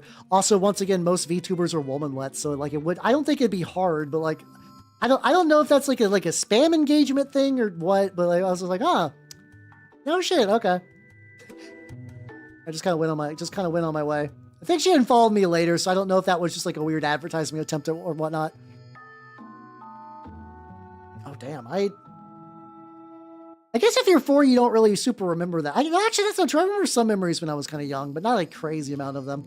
Also, this is where I'm doing the what's going to eventually be a darker bronze, but I'm laying kind of like I'm doing bronze, but I'm laying the rough iron to kind of really get that. Like, I think this is gonna what's really make it look more Sons of Horus-y, you know? The bad dragon discussion. Yeah, no, yeah. Once again, if it's cheap, don't stick a cheap thing inside of you. If you're sticking an object inside of you, pay good money. Well, I don't think even those ones that were breaking were cheap. I just think they just did the thing where they're like, oh no, the ramifications of my actions. I think that was kind of more the thing for those. Actually, go all the way back. I think it kind of does, yeah. Okay. I do fucking love rough iron. So fucking good. So fucking good. That's good. That's pretty interesting because, like, you know, I've never, like, light bulbs have always been a constant, so I never really questioned them. But, like, I guess, yeah, like, if you just, like, get the light bulb late, there is like a sort of inherent, like, magical property to it that just must be, like, really, really neat. But yeah, no, it's once again, like, I'm unfazed by weird shit on the internet, so, like, it's whatever. Sort the audio from the cradle one. Oh no. Yeah. But yeah, also going back to the food, like understandable that, like, this is a very rare instance, which is why the Fujo manga market even really existed near me. Like that I'm fully willing to believe that the circumstances that led to that, once again, it was like one family. Like, I have to imagine if that family just didn't exist. Like, wait, like, would we share manga? Probably. I remember borrowing issues of Bleach from this one lady in, like, one of my I forget what class it was, but one of my classes, like, she would just somehow get new issues of Bleach and let me read them, and I was like, yippee, let's go. I do remember I used to write manga in high school. Oh god, I really wanted to, like, honest to god, be a mangaka. I straight up said it like that. I feel kind of cringy about, not like a bad, I don't regret saying it like that. I just think it's just kind of funny how life turned out. Or instead, I just decided to go for plastic tanks instead. just very, very, very neat. Like, it's like one of those things that I do think if I went back in time and like, so Hal, you never do become a mangaka. I'd be like, oh man, but you do become anime. You'd be like, no shit, that's a thing you can do. Be like, hell yeah, buddy. But the fucking actual turd of this is gonna be like the fucking worst. Oh, I'm even gonna fucking reach that, but we'll deal with that later. I think weirdly enough that the Rhino is like going to be the main prize for today. I don't know if I would quite say I was a chuny, but like I think it's because I grew up in like a really rural, shitty area. That like I wanted to be like, I'm not a hick. I'm not a hit. I know how to pronounce manga, which is funny because I still say anime, and that's wrong. It should be like anime, but like, you know, it's you can never truly take the country out of the boy, I guess. How you doing, Minida? How you doing? I'm working on my metal boxes, and they're turning out pretty legit. Horror fans, yeah, exactly. Jesus Christ. I haven't read any like, this is also too, like, it's supposed to be Yonkoma. I know that, Yonkoma. But like, I always call it 4-koma because that's just how I learned it. I just learned it as 4-koma in my brain, and I can't really undo it. You know what's one of them though? One of them 4-komas that I've been really itching to reread. I haven't read it forever. This used to be like one of my like yearly rereads, and I haven't done in a while. Hokago Play. Yeah, you also say the, like, this is just getting to that fucking Nendoroid, like, oh, it's pronounced like this? Oh no, what a shame. It's one of those to never quite learn to be polite. Oh, that's fun then, okay. Like, sometimes if I do feel bad in like a game where I just absolutely throttle someone, but if they're being a dick about it, it feels less bad. Like, Hokago Play is basically just like couples talking about PlayStation games. I think they maybe talk about some others, but it definitely felt like a PlayStation PC game time capsule manga now. Now it's a time capsule because it's like when you watch like Lucky Star and you see Konata play an MMO and you're like, oh, that kind of MMO doesn't really exist anymore. Like I mean you could probably still find one that plays like it. Here, I'll show you the cover of it because like there's I like the second series with the more of the tomboy and like the short dude, but like there's also inherently I think the artist just likes drawing taller women and shorter guys, which good for them, but as a tall guy means I feel nothing. Like I you know you don't get tall ladies for my size. It's fucked up. Let me see. Yeah, I'm gonna show a picture of the cover though, and you're gonna recognize like the longest ever fucking legs of all time, and you're gonna be like, oh yeah, I recognize this.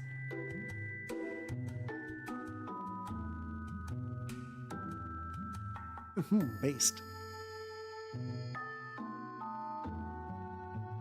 Yeah, there we go. So this is Hokago play. This is like the main. I don't remember any of the character names, but yeah, no, she's like mostly leg. She's like mostly leg. And it's also one of those, it's like, it's mostly just like fun banter, but every now and then they have like a real tender romance moment. And I'm just like, oh, that's what I'm about. I love me some fucking vanilla romance. Yeehaw, let's go. I love two people who totally swear they're not into each other, but in like I think there's one moment in there where like the boy falls asleep. And the girl, while he's faking being asleep or something like that, but she leans up and kisses him, and I'm like, yeah, let's fucking go. I do lavender. This is indeed. I got my little Sons of Horus eye, and then also got one here too. One gamer girl. I know what you're talking. Is the one where they make games? I think I vaguely know what you're talking about.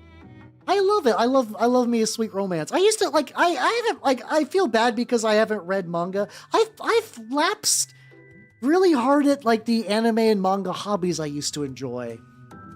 And I feel bad about it because I feel like I like kind of forgot a part of myself, and I used to care so much. It makes me a little sad. Get a new bipo. Oh god, no, I'm good. I'm good. Yeah, so so here I can explain what happened. So for what's it called? I usually do word bearers for Heresy, but I was gifted like a whole bunch of I was gifted a whole bunch of like first edition Sons of Horus Marines. Some of them are kind of like weird mixed up with like later mark bodies. But like I've been stripping the paint and kind of like spudging them to get them up.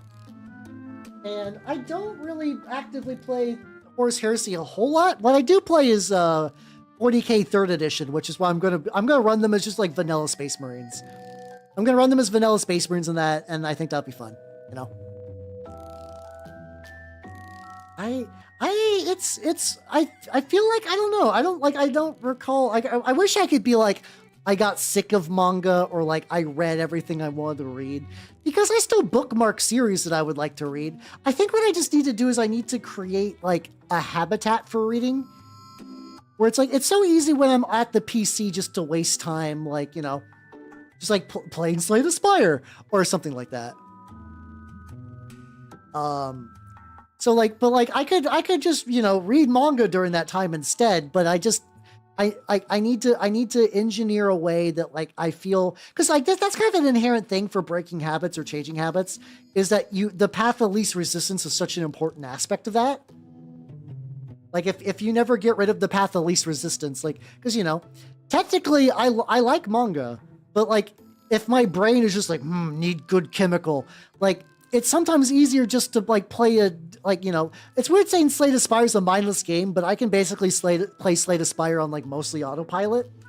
Like I think about the decisions, but I do it at like a really abstract level where I can like kind of multitask and not think too hard about it.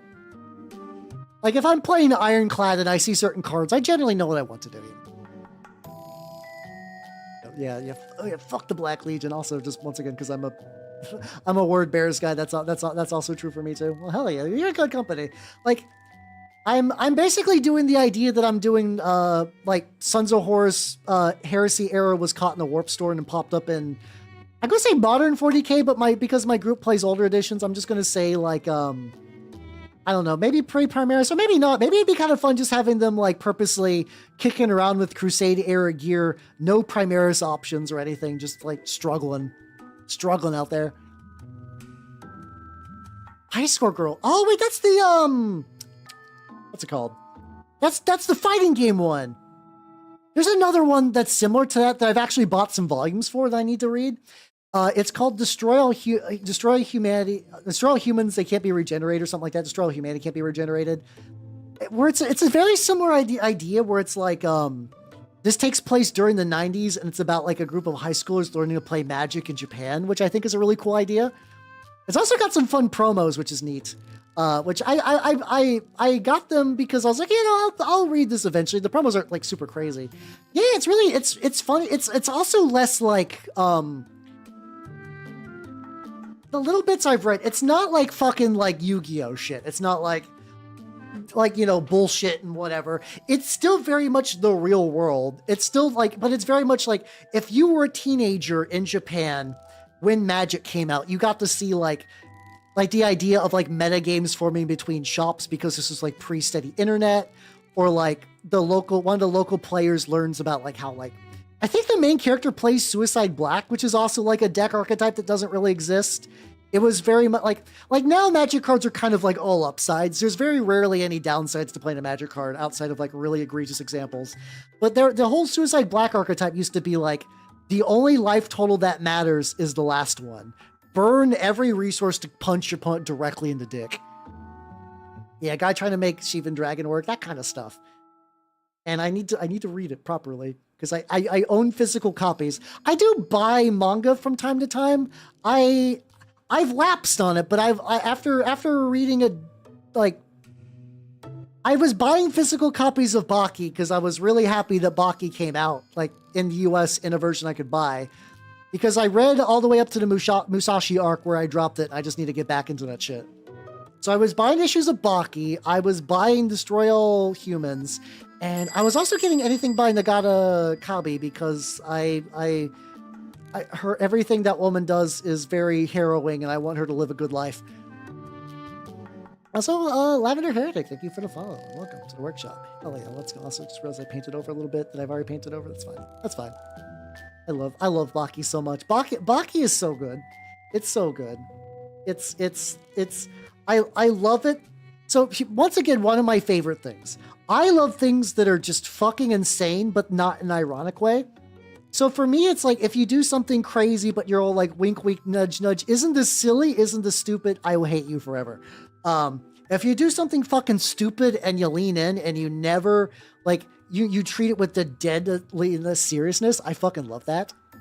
Apparently she's doing good. Yeah, she's, I know she's gotten like a new manga recently. Apparently she also wrote a guide to lesbian brothels, which, I mean, I don't know if I'd say she's an expert. She's definitely like more knowledgeable than most people, so good for her. But yeah, I'm behind a couple of volumes. The last one I remember reading where she was like, for context, she was the one who's wrote My Lesbian Experience with Loneliness, and she kept writing. People, for a while, that was like one of those mangas that hit like the U.S. mainstream, and they're like, oh, I have so much fucking Yuka in this playlist, so fucking much. But like straight up, there was a issue.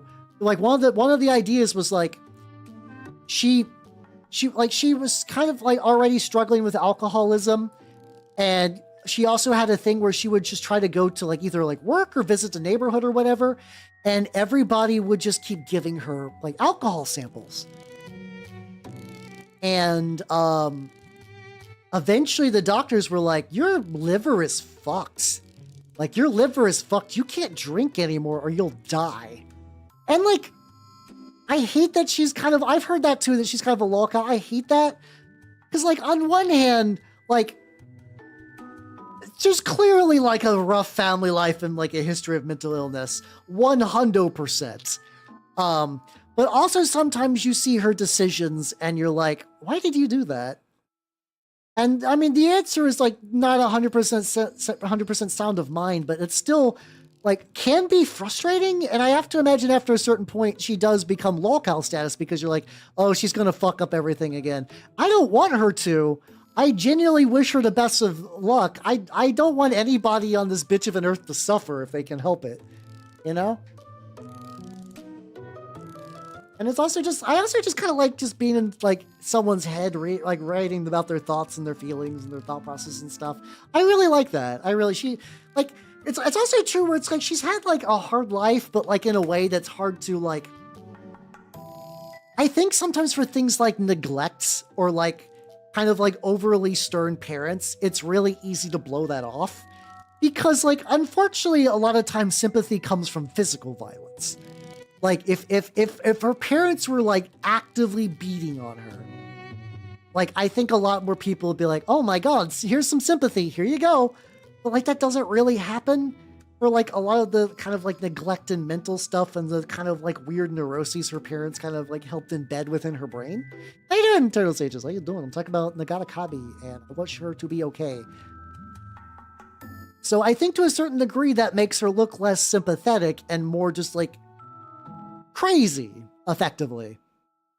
And like it's like there are times I remember reading those and be like, don't do that, don't do the thing, please don't do the thing, and she just kind of does the thing, and you're like, man. So I could like I could see why some people would be like, yeah, no, she's just like a fucking lol cow, and that makes me sad, but I get it. Oh yes, I run them as Alpha Legion pretending to be Sons of Horus. I guess I could do that. That would be the biggest fucking like they pop out of the warp storm, go up to fucking this Forge world, and they're like, yo, we're Sons of Horus. We got a bunch of Great Heresy tech.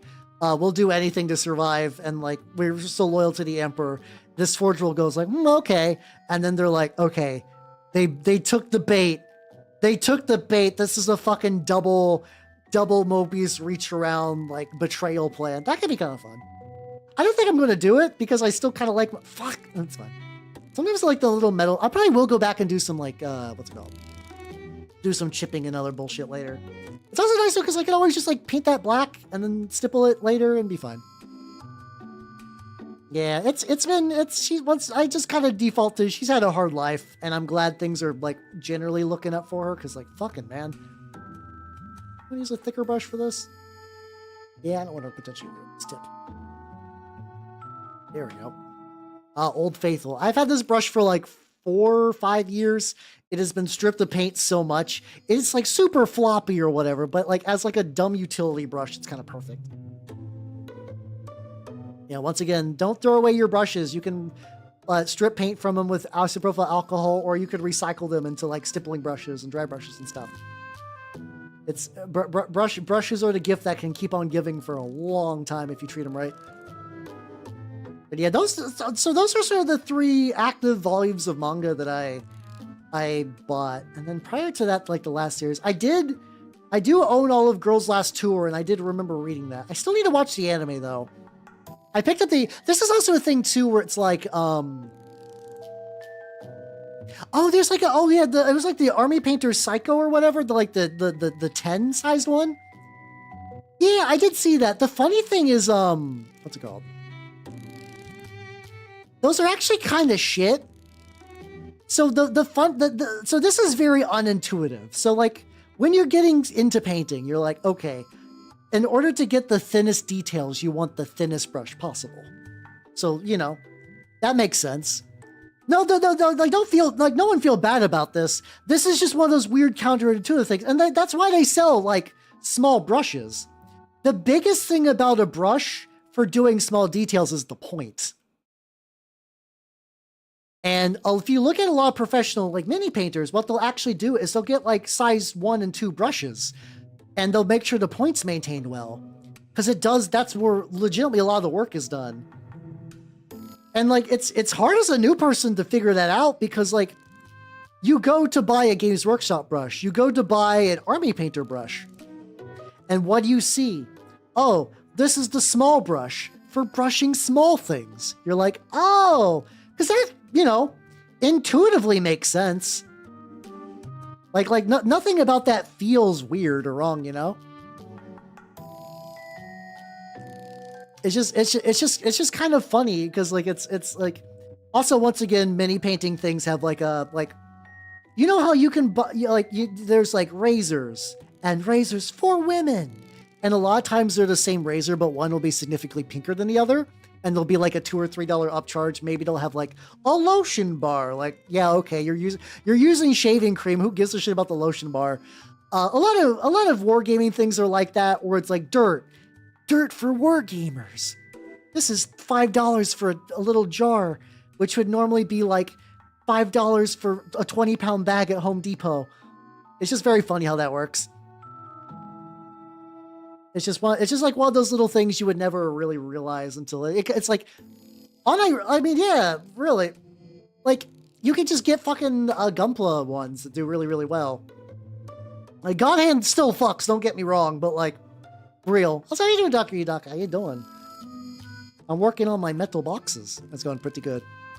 Yeah. Pink tax, yeah. Wargamers unironically have a pink tax. It's pretty hefty. But it's also one of those things that like legitimately one of the like the weird sort of like hobby skill things is just learning about the Wargamers pink tax and sort of like, you know, adjusting accordingly. Yeah, there we go. Get some tires. A little bit of shuffling. Let's take a sip.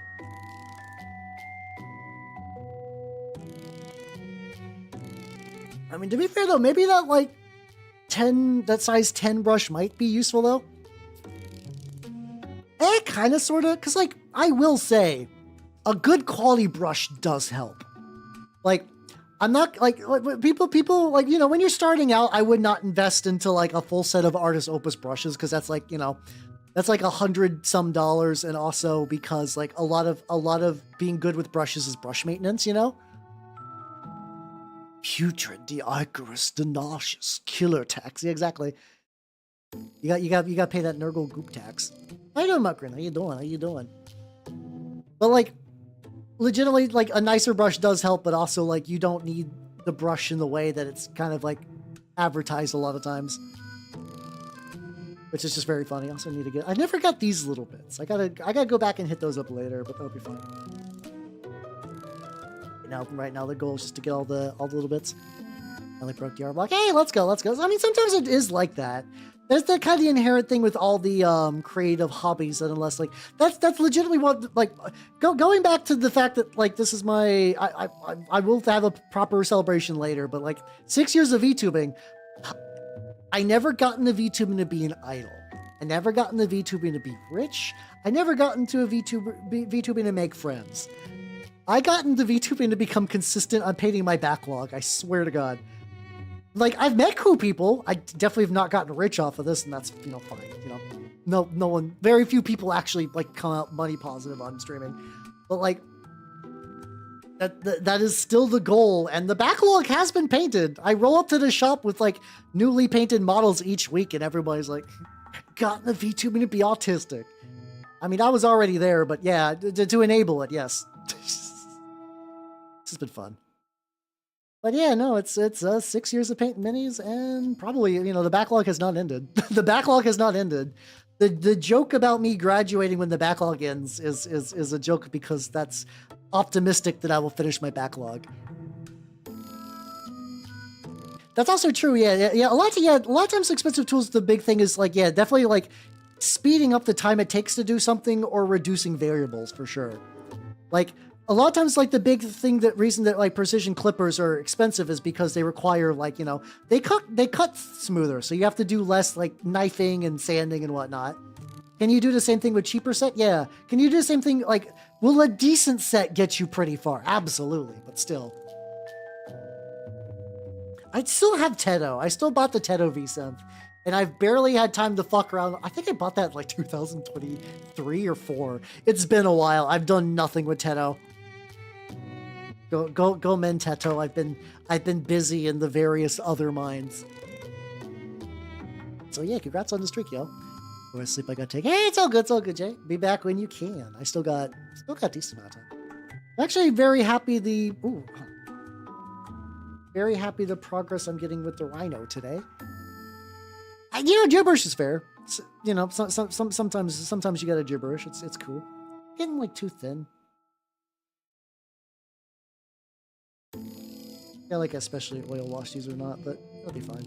But yeah, I do want to get like this is You know what? I can see it. Also, fuck, we got ad break coming up. Goldman. All right, I'm just gonna let that go. Let that go real quick. Be back in a little bit. I do agree. It's got strong picky energy, though.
All right, we back. Yippee! All right, I've returned with water. Hell yeah. Yeah, I could definitely see that being. God, it's still kind of amazing that like I still think out of all the VTubers that like I sort of like look up to for just in terms of just how they do their shit. It's still been honestly, Picky and Alice have been the two that I still like. Damn, they got their shit fucking locked. And I desperately wish to crawl to a position that is like makes my shit look as good as their stuff does. I am gonna have a lot more shelf space for like stuff, which is gonna be nice because I have a bunch of Alice's prints that I just have never really had the place to like hang them up at. So yippee, there we go. It's also been like just also fun like going back through my stuff. It's so weird. So basically ever since I became a VTuber, I just kind of don't really interact with anything in my living room. It sounds strange, but like a lot of this stuff, like, you know, like computer has all my stuff and like, you know, it's for me, like going out to the living room to watch it on the TV doesn't super matter, I guess. But I'm like, man, I have all these like games and other shit stuff that like I want to do. And it's like, it's not only do it's like I've gotten over the years. I'm like, oh man, like especially like a lot of anime. I used to buy a lot more anime on Blu-ray. I still need to watch Den Coil. Fuck, that's sort of the big one I gotta do. House of Call of Cthulhu prep. None. I have not done it at all. So like, well, for context, I'm still, it's so hard to think of anything other than this move. I'm going to be real. I'm fucking like doing my job at the guild and like I will be in a meeting. I'm just like, what if like on Wednesday I could fit a futon in a car?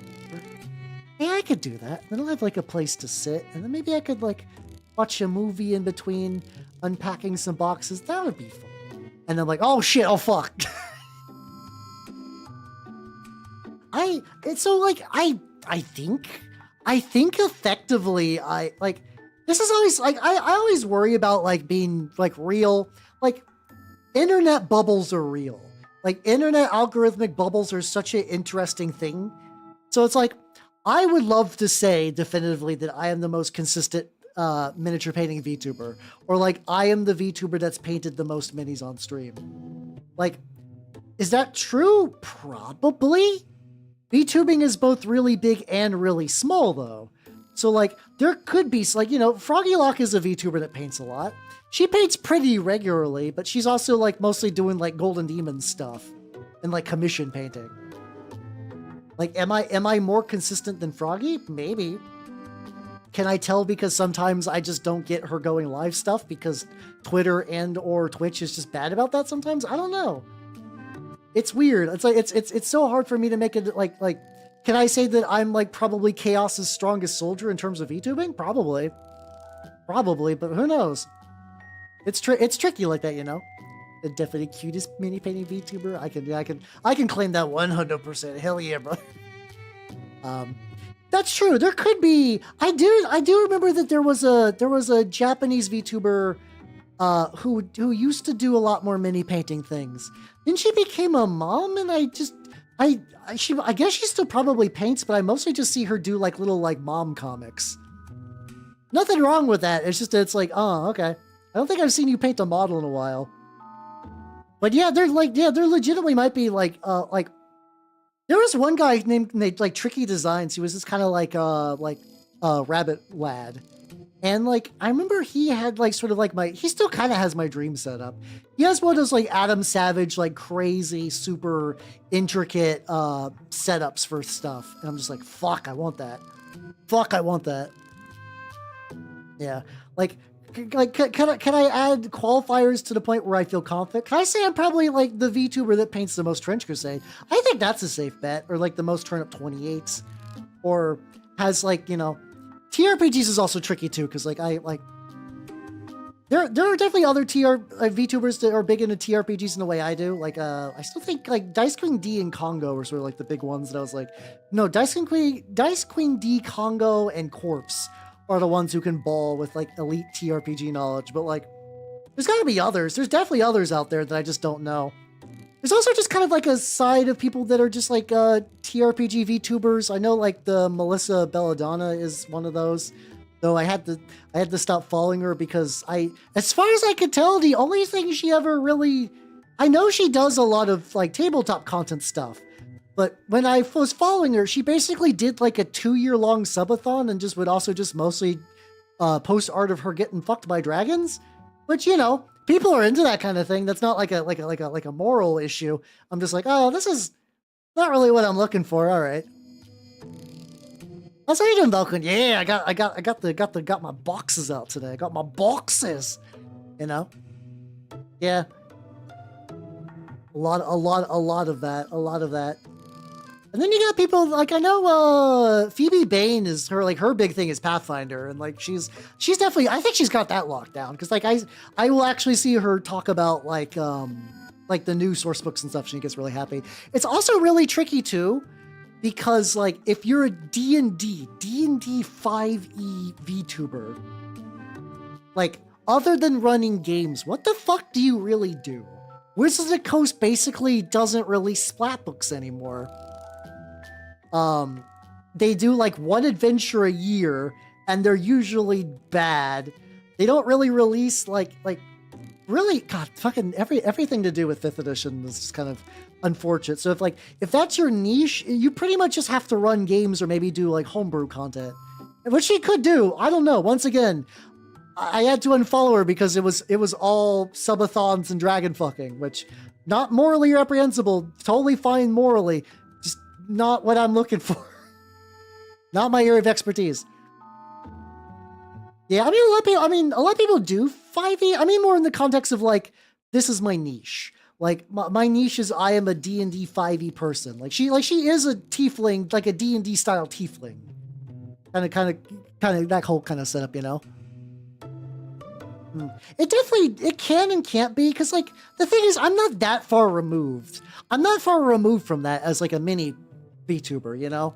Like technically, if I want to keep up with the cycle of like, oh, I am what's it called? I'm painting every newly released Games Workshop model. I only talk about 10th edition. Like, that's a thing you can do. I agree that would be exhausting, and that's not me, but like technically that kind of person might be more popular as well. Oh yeah, no, yeah, 5e's basically run on like a skeleton crew, and it makes me sad. How you doing, Scrotus? How you doing? How you doing? Welcome to VTuber. Not every VTuber does lewd stuff, but you know, once again, if you're like, you know, I do think that if you're going to be like a funny little weirdo pervert on the internet, VTubing is a great hobby for you. Like, this is the weirdo pervert hobby zone. So like I said, I don't like feel like anything morally against people doing that kind of shit. Not exactly what I'm looking for a lot. Introduce this to D&D. Oh, fair. Yeah, that's true. That's true. Dragon sex subathon enthusiast. I know, right? Weird. I should be. I don't know. No, I'm not big on dragon fucking. It's bug women. Bug women are where it's at. And they don't show up in D&D books very often. Let's see, what do I want to do? What do I want to do with the lads now? I think this Rhino needs a little bit more dry brushing on that lip, which I can do pretty easily. Don't think it hydrate. Yeah, I'll definitely say, like, like, Paizo basically does still run things a lot like 3.5 edition, and there's some aspects of that where it's like I don't care about, like, because of just spat water for it. So like, this is something that's interesting, that's kind of almost like a rift between me and my usual group. They're all super into Pathfinder, and it's technically my fault, not in like a way that I regret it. But like, when I was showing my college friends how to play tabletops, I went with Pathfinder because I had all the 3.5 books and I wanted to carry them over. Like that, the marketing worked for me, absolutely. But now whenever like a new class is released, or like, oh, this new source book has like new feats and they let you do crazy shit, I don't care for that aspect of the hobby anymore, so I just kind of tune out. But I will say it's very cool that they are, like, you know, still releasing. They still treat it like a game and not like a fucking thing they gotta do. Like it almost feels like sometimes Wizards operates D&D 5e out of like a begrudging obligation, if that makes any sense.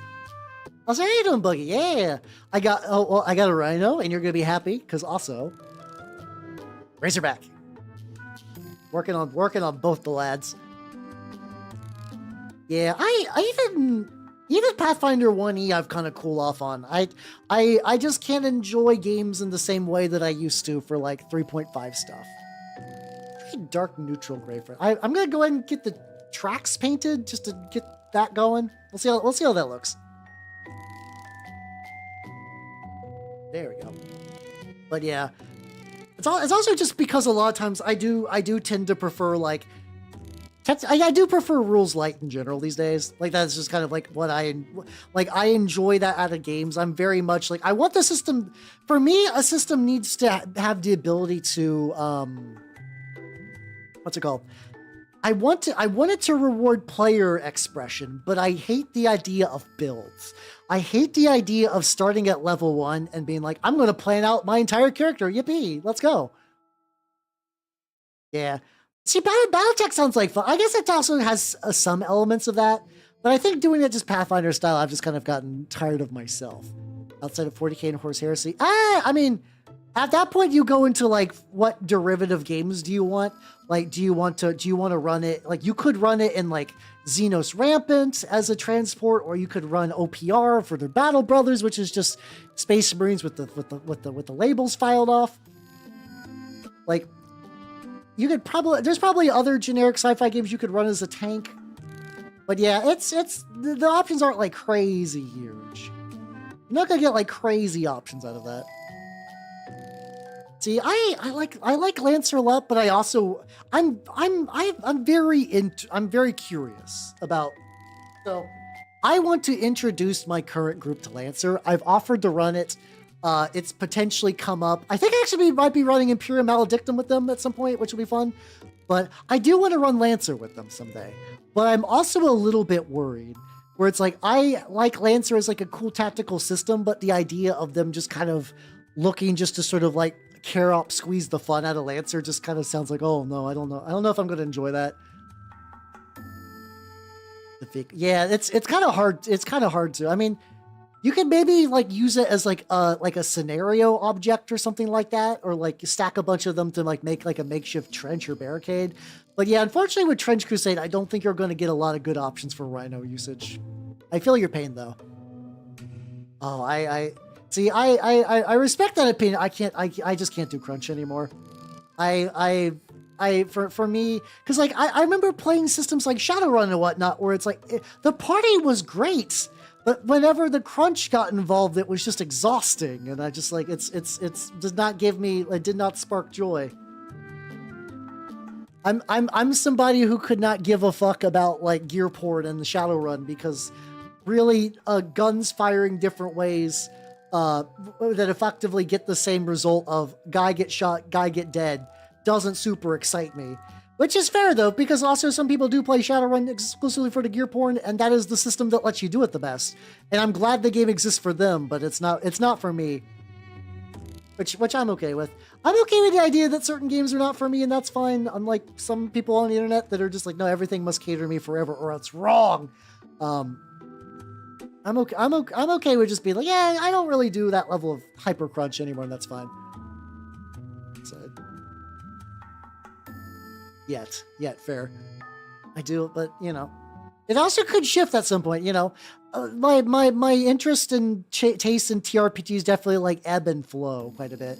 I'm excited about Call of Cthulhu though, because like the character creation is kind of weird. Like has like a kind of like very strange archaic choices to it still, but like in theory the system's pretty simple. It's a D100 roll under with like some kind of like preset difficulties already on the sheet, which I really like.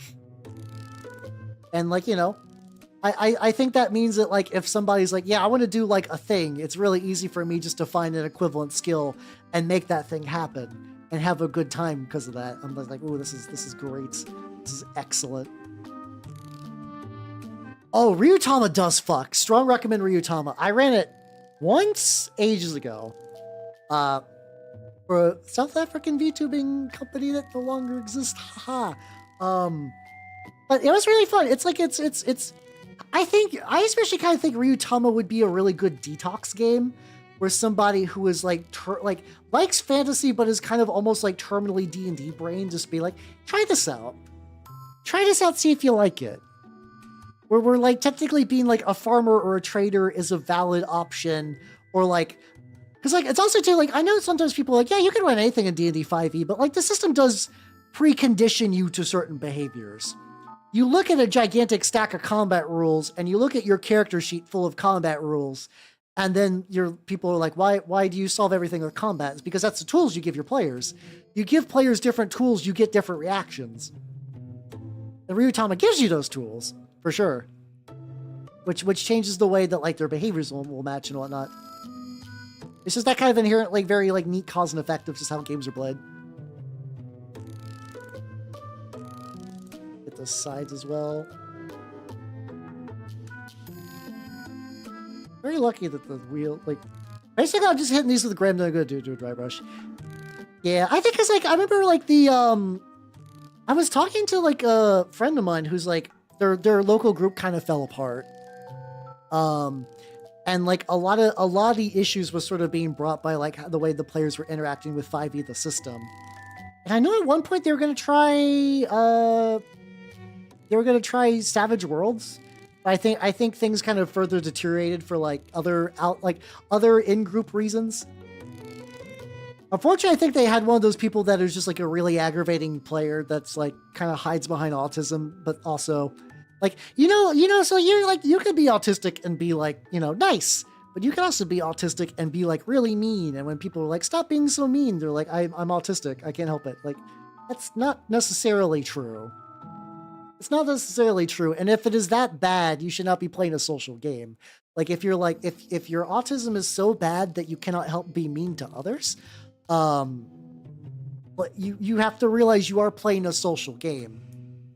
How you doing, Sanguine Princep? How you doing?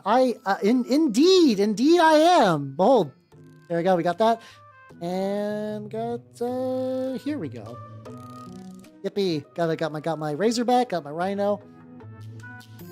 I'm doing. So how you doing, Casual Maker? How you doing? I'm doing basically like what's it called? It can't. Yeah, exactly. It can be an explanation, but it's that thing at the end of the day. It's like like what? Like what was that thing I've heard somewhere? Someone's like, it's not your fault, but it is your responsibility. I do think a lot of things in life kind of fall under that. I remember it was originally for like it's the last podcast on the left has like a really bad bipolar, I believe. And his dad was just like, yeah, no, this runs in the family. It sucks. It's going to be bad. Remember that like this isn't like you're not to blame, but you gotta deal with it though. And also Sanguine Precept, thank you for the follow. Welcome to the workshop. How you doing? Yeah, I've unfortunately myself, I've only gotten to play Savage Worlds very, very little. It does have one of my favorite settings of all time, which is Low Life, Rise of the Lowly, which is great. Imagine if every apocalypse happened and also all the characters are effectively like Jim Henson puppets. How often do I do minis? Twice a week. Do you mean paint or play? Playing is usually on weekends. I pretty much play exclusively on Sunday, usually between Trench Crusade, Turnip 28, or 3rd Edition 40k. Been dipping my toes into OPR regiments and like maybe a few other miscellaneous games. But for painting, I do it twice a week, generally on Tuesdays and Sundays. It is my thing as a VTuber. But Numenera I never really got to fuck with. Once again, there's just infinite TRPGs. I would love to do more. I think I remember ages ago. This is actually really, really funny. Like kind of going back to like for me in my brain, the ideal what's it called? The ideal setup for doing like being like a quote unquote like content creator is Red Letter Media, where it's just a bunch of dudes who are friends and like friends and like associates and whatnot. People you like hanging out with, getting together, talking about stuff you like as a job. And I remember for ages, I really weirdly wanted that to be my TRPG group's like thing as well, because I thought that'd be cool. And I think I mentioned this before. I previously was a hideous flesh beast. Prior to being a VTuber, there wasn't like a direct jump. It was just more of like a thing that we tried. And I remember like I used to stream with my tabletop group, and it was pretty neat. And there was actually a while that I was doing that kind of like parallel to being a VTuber, but never really interacted, had the two ever meet. Also, Nintendo, have a good night and take it easy, yo. But eventually we stopped because I was the only one putting in the effort for that. Ooh. But I always really liked the idea of like having like kind of one of those like Dimension 20s or Critical Roles or whatever, where it's like, hey, let's get together and play like a weird RPG or whatever. And I was like, oh, that'd be fun. That would be fun. But that was also it's also like, once again, for like, I like my friends. They're very cool people, but the interest we have in the same hobbies is very lopsided in different ways. It's not like they're like bad at playing TRPGs, and they put a lot of effort into like the characters, and when they DM, everything's really, really legit.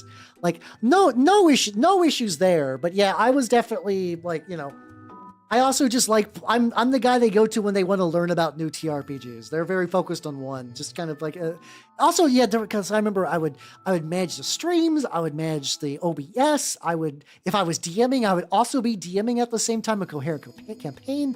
I would cut up the episodes and put them on YouTube. I made them into a podcast, and like, that was fun. And I don't necessarily regret any of that.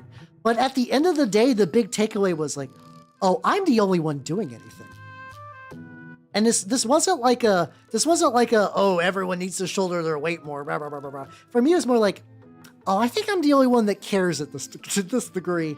So like one day we just didn't stream, and that's fine. It wasn't too bad though, because I will say, speaking about experience, I did learn. I will say it was a good way to practice OBS, and I have less of a like. I haven't really had truly catastrophic streaming failures for things like I've never done the VTubing stream entirely muted. That's more of a thing you can only really do when you're starting out and like no one's watching, but that does happen sometimes to people. They'll do an entire stream muted and they'll check the VODs and they'll be like, oh God. And like, unfortunately, that is a soul shattering. That is a soul, like, you know, when you start out, you expect no one but to really watch you, or you should anyway, you know. Unhealthy expectations is going to make you big sad, but whatever. But like straight up, like if you do it like that, because at least if you like, you know, you can maybe make clips out of it, or like, oh yeah, this nobody watched this, but I had fun, and it's fun to watch your own stuff sometimes. But it's like, yeah, you do let me know when I'm muted. It happens, you know, it's never like a perfect thing, but it happens. You know, it's never been a whole stream. It's been like the first 10 minutes, and then not 10 minutes, not even that, like 5 minutes, not even 5 minutes, like during introductions, and that's it. And that's not so bad. That's not so bad. I'm okay. I'm okay with that. A little bit of that work. Block dark iron on there. There we go. So yeah, it wasn't like totally worthless. I had fun. I learned shit. Anyway, I'm gonna start glowing. Also, Sanguine, what you got to paint?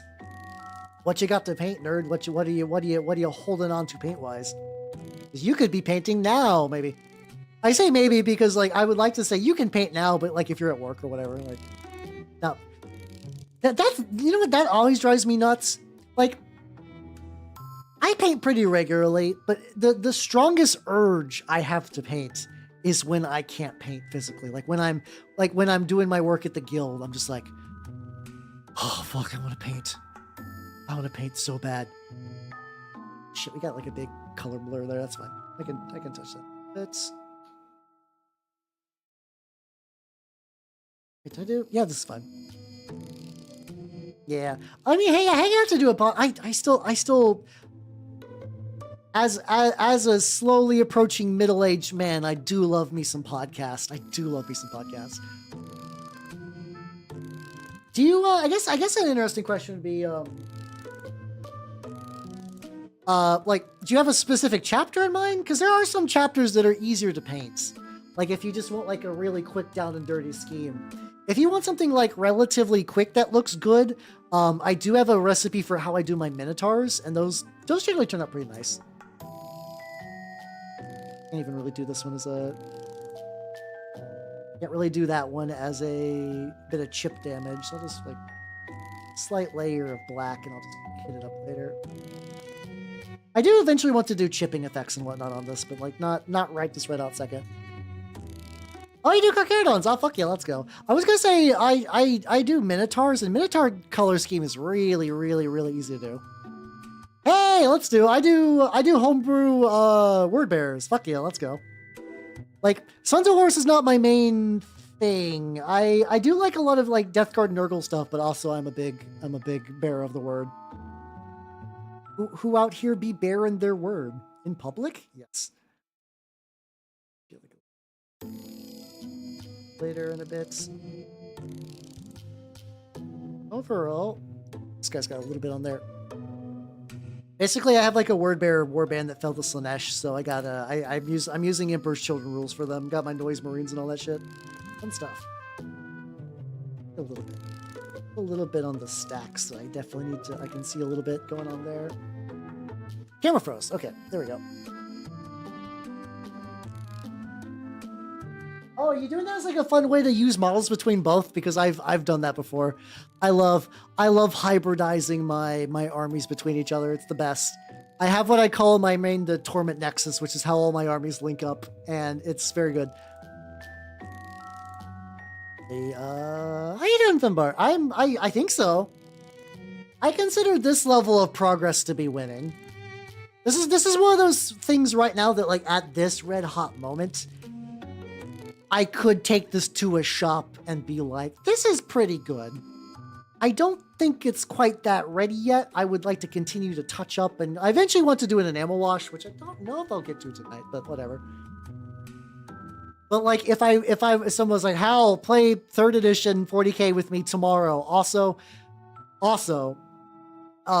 you can only run Space Marines. You can only run vanilla Space Marines. I'd be like, yeah, okay, that's fine. Oh, thank you. I do appreciate it. But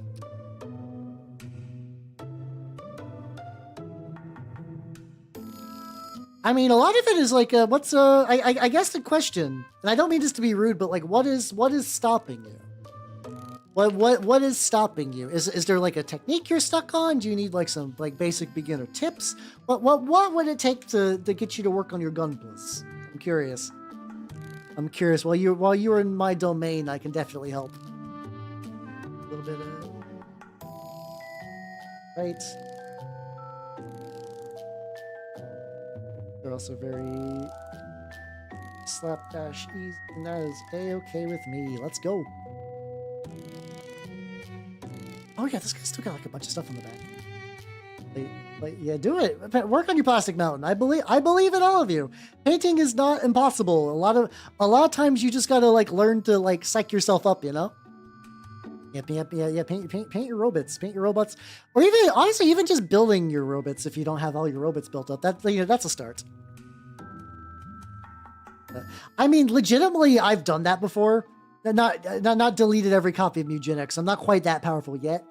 But like, and I'm actually thinking about doing that after stream. Because I was, the way I was talking about stuff today, I do want to, maybe instead of just playing another fucking run of Slay the Spire, I could just read some manga and like acquire like something instead of just mindless entertainment.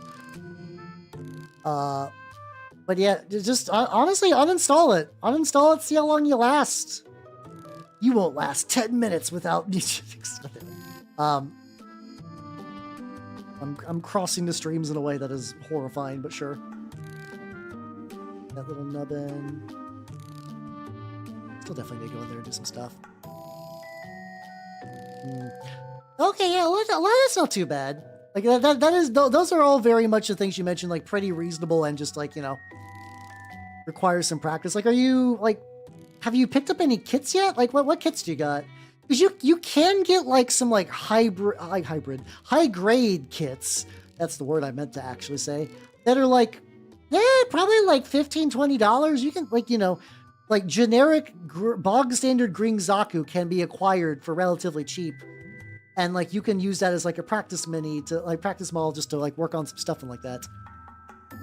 Oh yeah, no, audiobooks have been good. I listen to a lot of the 40K ones when I'm driving for stuff, which has been nice. I'm currently reading The Emperor's Spears, which is really neat. It's a book basically about like a bunch of mentors and their thralls going to the Imperium Nihilus, and oops, turns out everything's fucked. Everything's fucked in the Imperium Nihilus. I'm sure everyone's shocked. For context in modern 40K, this is actually a lore bit that's like came with the Primaris era that I don't hate.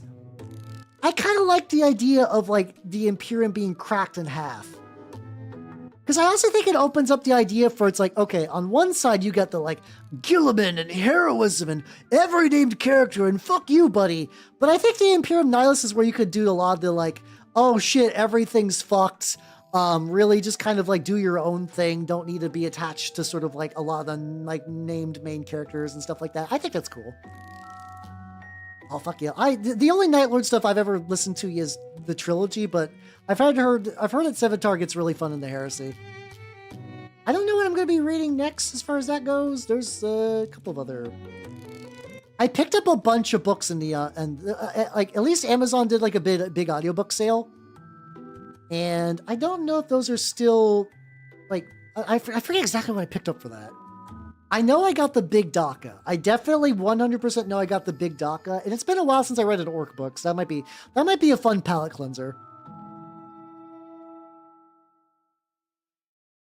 Practice more on stuff. Ah, I got you. I know that's fair. Oh, then do it right now. Get your kit. I'm going for at least another hour more. I believe you can get at least an hour worth of progress just doing stuff. I believe. Let's go. Make it real.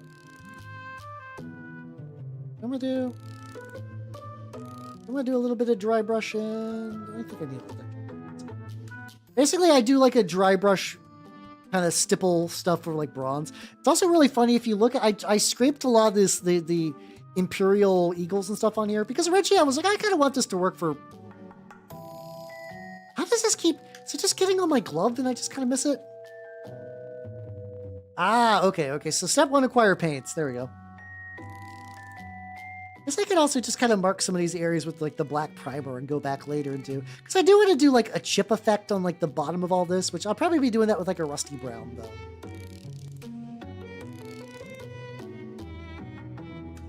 At least if I get some like accidental metals. I guess the question is, yeah, no, I think I do need, so let me zoom in a little bit. All of these have these like little like smokestack dealios. I think I do need to get inside the stack. I think I do have to get inside the stack.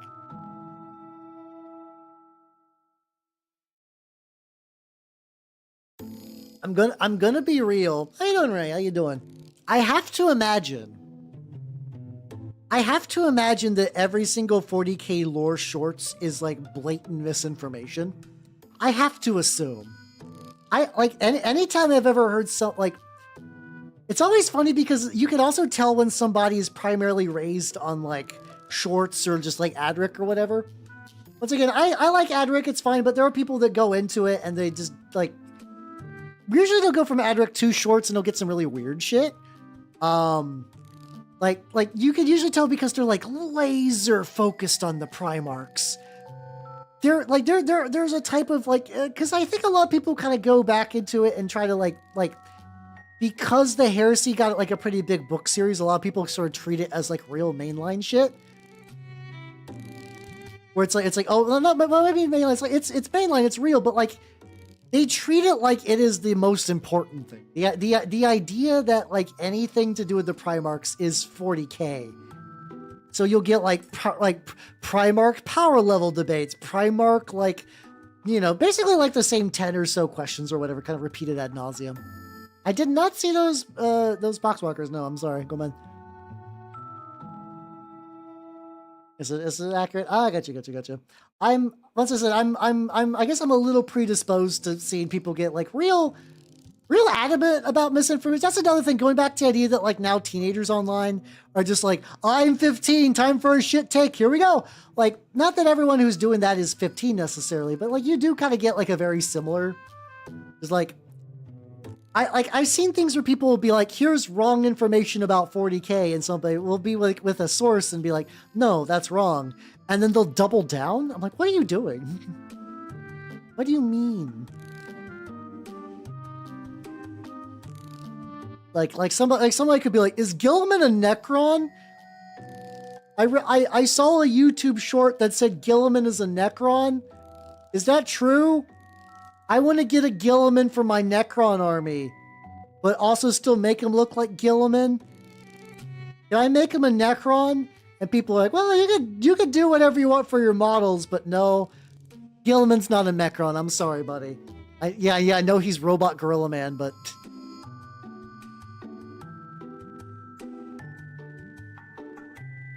but then they'll be like, no, I think you're wrong.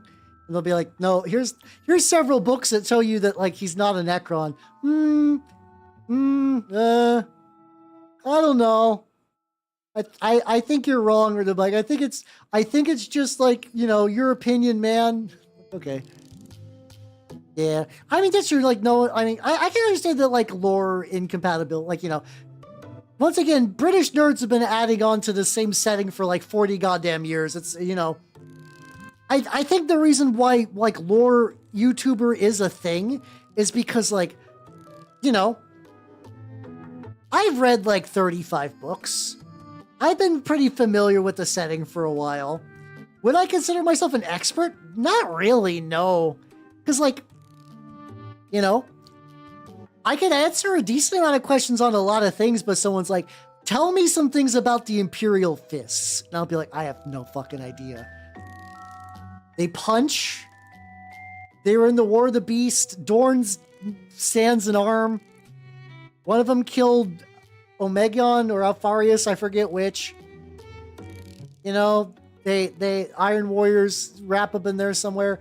Like, I don't really have, like, super concrete knowledge on them. But, like, yeah, never say slaughter. But, like, it's just super easy just to miss. Like, also because I read Chaos books most of the time. Not that I'm like, I will never read Imperial book. I'm reading Imperial book now. But it's like, because of that, like, okay, even more so. That's something. What the fuck do I say about the Raven Guard? I've seen, the only Raven Guard I've seen in books that I remember are Corvus fucking Corax, who was mostly in the first Heretic, to cut Lorgar into pieces. This is my last resort. Like, there we go. Well, I think one of them is dead. Who fucking knows? I don't. That's what I'm talking about. I can't say they're both, like, one of them's dead in confidence, also just because Alpha Legion meme bullshit. Who knows? Yeah. I will say the Imperial Fist still has more variety in the fucking... I don't think people bully Blood Angels fans enough. Not specifically the Blood Angels. I mean, like, the Blood Angels have the most uncreative successor chapters of all times. Like, say what you will about Ultramarines or, like, you know, Imperial Fists. They do mix it up. Basically 90% of fucking successor chapters of the Blood Angels are like the fucking, they're just synonyms for the color red, and then maybe like an angel on there. Okay, so we got like Angels Vermilion, Angels Carmine, Angels in Carmine. I think Angels Carmine and Angels in Carmine, I believe, are two different ones. Lamenters are cool. Lamenters are fine. Lamenters are cool. Okay, you got one. They got one. Yeah, so might as well, like, here's the thing. Scarlet Sephiroth could be a joke, but it doesn't really matter. Flesh Tears are still very much, like, not that different. They're still basically Blood Angels with a very similar look and everything. I will say the Angels Resplendent and the Angels Penitent are successor chapters of the Blood Angels, and they're really cool, and I really, really like the book they're in. Still does not change my point. Is there a dragon emote? Oh shit, nice. I also did not know there's a dragon emote. I'm learning.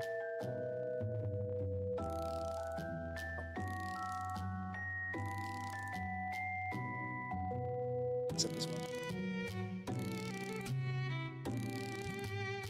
But yeah, no, there's like a lot of them are basically clones of each other. Hold on, let me see if I can show you because it's really fun.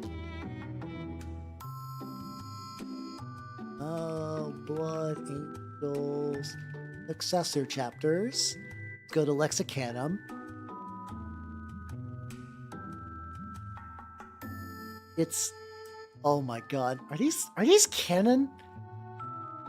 Oh my god, the blood scythes are real. The blood swords are real. God, this is amazing.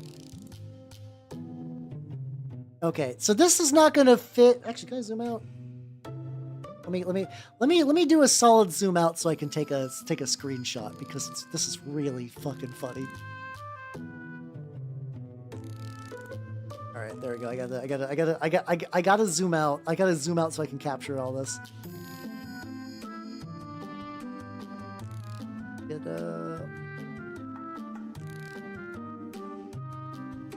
Mind you, I'm sure a lot of these show up like legitimately once and never again, and that's fine. There's a lot of chapters like that exist just to get, like, you know, if there's a Chaos book, you can't have the Ultramarines get wrecked by the protagonist. You gotta make up one or use one that people don't give a shit about. Oh, I know Ultramarines have a lot. For me, it's not the amount. It's this. All right, check this out. All right, these are a list of Blood Angel successor chapters. Look how many we got. Angels in Carmine, Angels Sanguine, Angels Vermilion, Blood Dragons, Blood Drinkers, Blood Eagles, Blood Legion, Blood Size, Blood Swords, Blood Templars, Blood Wings, Brothers of Gerard, Brothers of the Red Burning Blood. You got Carmine Blades, which is different from the Angels in Carmine.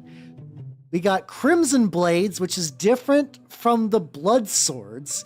We got the Cure Blades and the Crimson Swords, which are different from the Crimson Blades, which are different from the Blood Swords. We got the Knights in Carmine, which is different from the Angels in Carmine.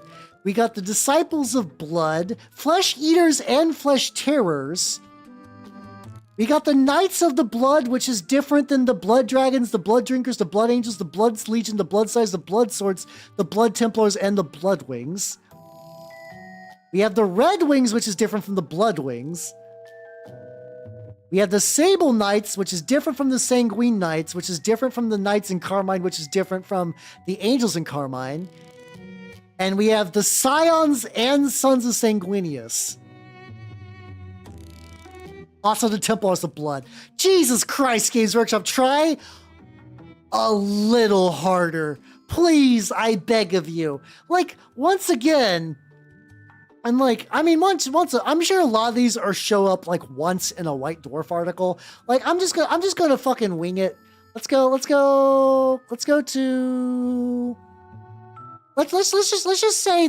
say the Carmine, the Crimson Blades. The Crimson Blades are a Blood Angel successor chapter. It is mentioned in a novel once.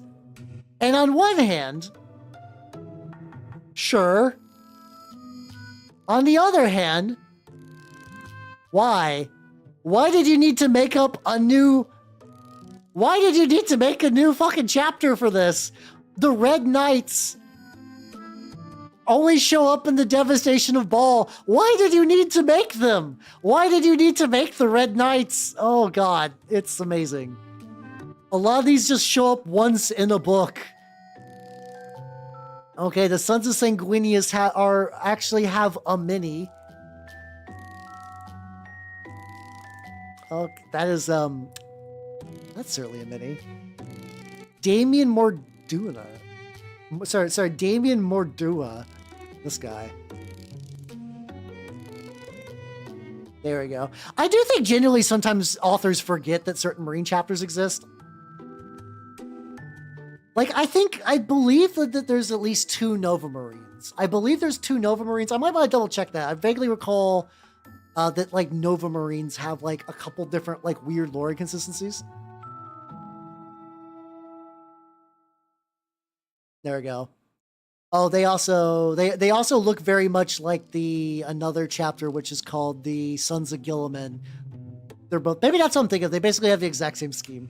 I think that's just a kitbash Mephiston, which I'm okay with that. I'm very pro taking a named character and kitbashing your own version. I think that's cool and neat. Also, because I keep forgetting that this one has like cable on the back. Part of me is like, do I paint that like rope? But I also feel like I should paint that more like a fiber kind of deal, you know? See, the only thing I know about the Nova Marines is they get wrecked in Lords of Silence pretty bad. I think they also get wrecked pretty bad in the Night Lords trilogy. I don't know if the Nova Marines have actually, like, done anything. Yeah, that's true. Maybe, like, yeah, like a lighter metal would be good. I do have a aluminum, which I could maybe dry brush with a silver later. There we go. Yeah, let me do that. Also, Steve, have a good night and take it easy, yo. Have a good rest. Oh, yeah, I drew a little X just so I could test the thickness of my paint.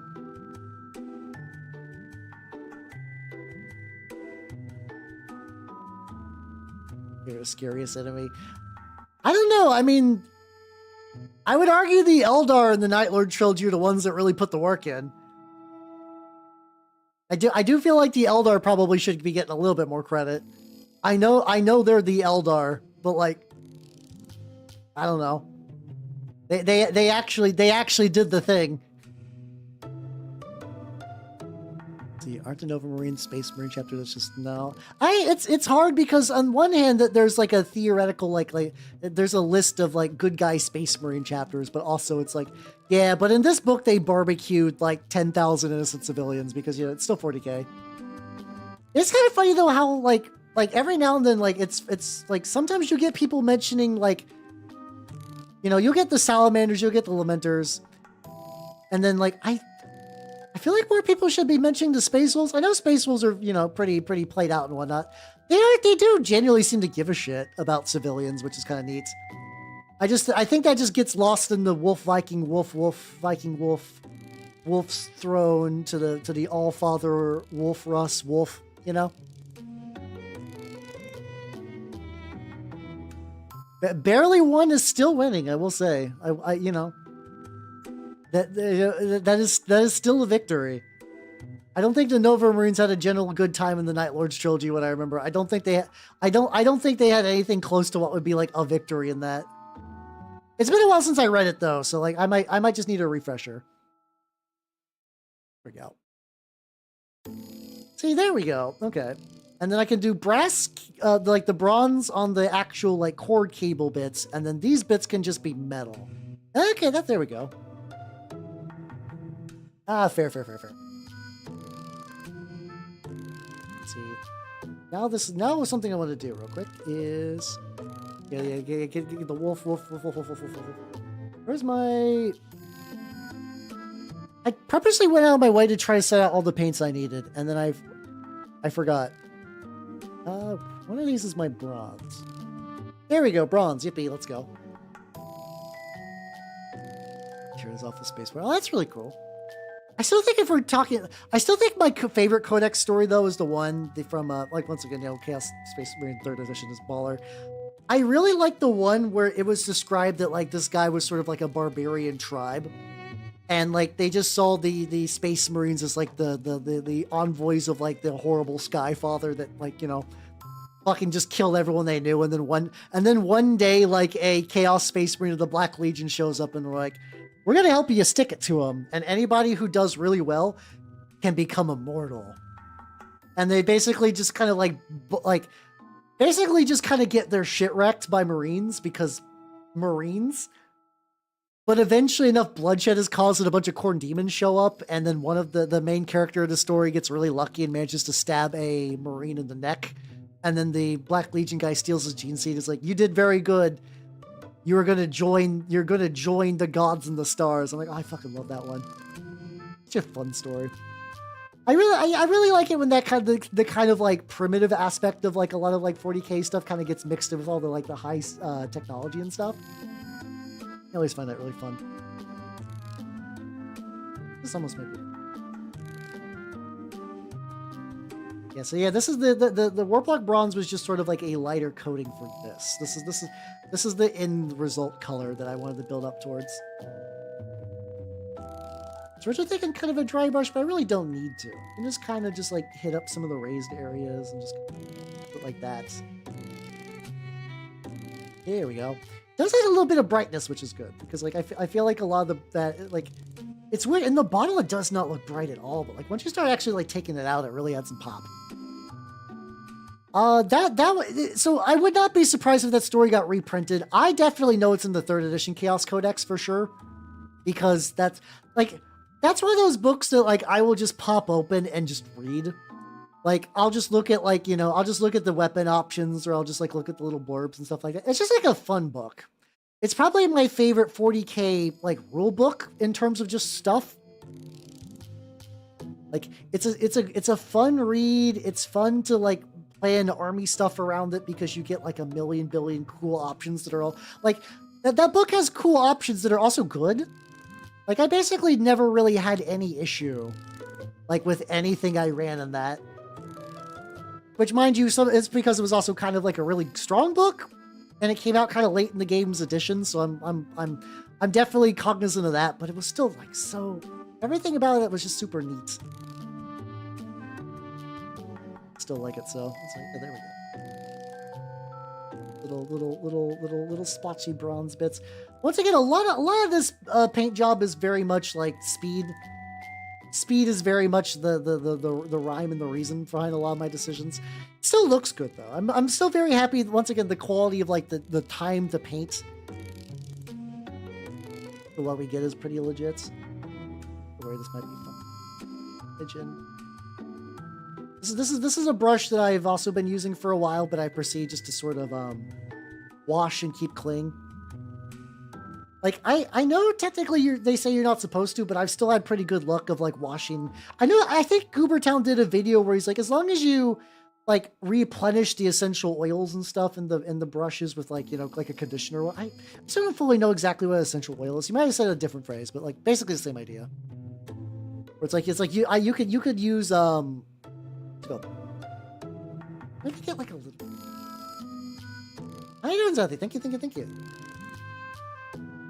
A little bit of, I have like a little thingy of matte medium that I just keep in a little a little bottle. Makes a lot of this. Especially it's just really nice for metals because it thins it out without making it too watery. Which is very, very baller. But yeah. It's such a good for years people were like, no, this book for me is peak Warhammer, and then I was like, oh, that's not true. I don't know if that's like I'll believe it when I see it. And then I found the book at my used bookstore, which I fucking love the bookstore. It's so good. It still cracks me up that I found like the fucking special edition of Elfin Lied there. That was just like, what the fuck? Like for me, it was just like, why is this here? Who had this? Why don't they have like? That's something I wonder about sometimes. Like when I go to a used bookstore and there's like a really cool find, I'm like, did this end up here organically? And by organically, I'm actually like little nubbin. Like, did somebody just be like, oh, I don't want this anymore and sold it, or was this like, oh yeah, we found it in like somebody's estate sale and we cashed it in? I always wonder about stuff like that. Like, there's a non-trivial chance that a lot of like books and minis I own might be owned by dead people, were previously owned by dead people. I will never fully, truly know, and I'm kind of blissfully like I'm glad to have some degree of ignorance in that. I do think about it sometimes though, especially for like once you get to the really old stuff, like once you get to some of like my older minis and stuff like that, it's like Actually, it's more of a TRPG thing. Like, I had like a really old copy of like the Fiend Folio and stuff. I'm like, was a death involved in this transfer at all? Or was it just like, you know, just kind of passed from people to people? I haven't been haunted yet, which is good. So, which at the very least, that means they're cool with me having their stuff, and like that's fine, you know. I'm okay with that.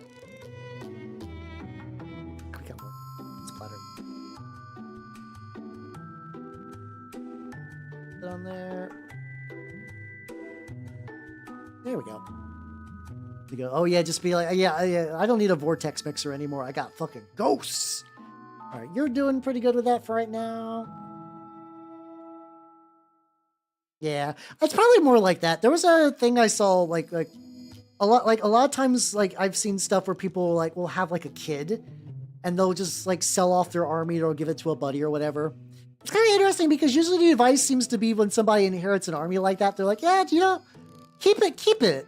Like don't, I mean, usually it's not like a sell, but like, you know, save it for the buddy. Because that doesn't have to be a thing. I have to imagine a lot of times when you do have like something like a big life change like that, you're like, well, can't war game anymore, and you sell it off, and then like, there are plenty of people that have families that war game. Like, it's not like a one size fits all thing, but like, it's not impossible. You could still enjoy the Warhams and have like a child. But yeah, that's also true. It could be the opposite scenario where like a kid moved out and they're like, well, Jimmy doesn't need all this. For me, I do. So like when I left for college, I did leave behind like my Dreamcast and a bunch of other things, and I do wonder about sometimes if that's what happened. I was told that was like that was like put in a box and kind of like taken to Florida with like some family members who moved. But like, I can't really check up on it. And it's been long enough that like, if it's been sold, I'm not like upset. There's things I would like in there, like my very first Game Boy. And you'll notice that I said Game Boy. Okay, to be fair, okay. It was a Game Boy Pocket. It wasn't one of the OG thick Game Boys. It wasn't quite the old chunker, but it was close. Not significantly far off. Like, I wish I still had that. I wish I still, my GBA was in there too with a lot of my games, because I was like, well, I don't think I'm going to be playing GBA too much in college, but you know, I'll come back later and pick it up. Oh, the old brick. I did the old brick was fun though. I did play on the old brick sometimes. Like I had relatives who had that, and I'd play at their house with stuff like that. I do. It's funny. I don't have my Game Boy Advance anymore, but you know what I do have? A GBA to GameCube link cable. You know, that useful piece of technology. I have like, do you guys have like a cable bucket? Oh shit! Hold on. Can I? Oh god. Ad break. Might be too late. I think it's ad break time. Okay, there we go. All right, BRB.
All right, yippee, we back.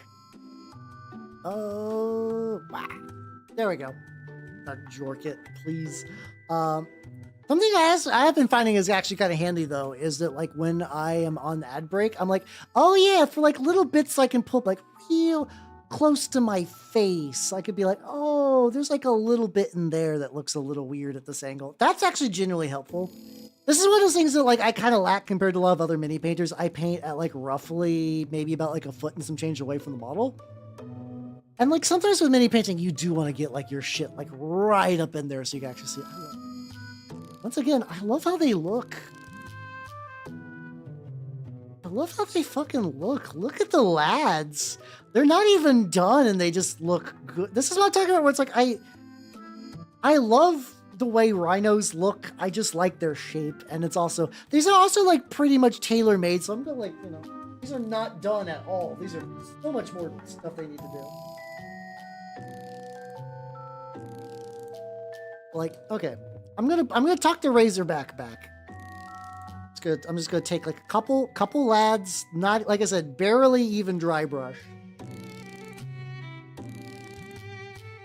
Let's take that assault marine from her. Oh no, okay.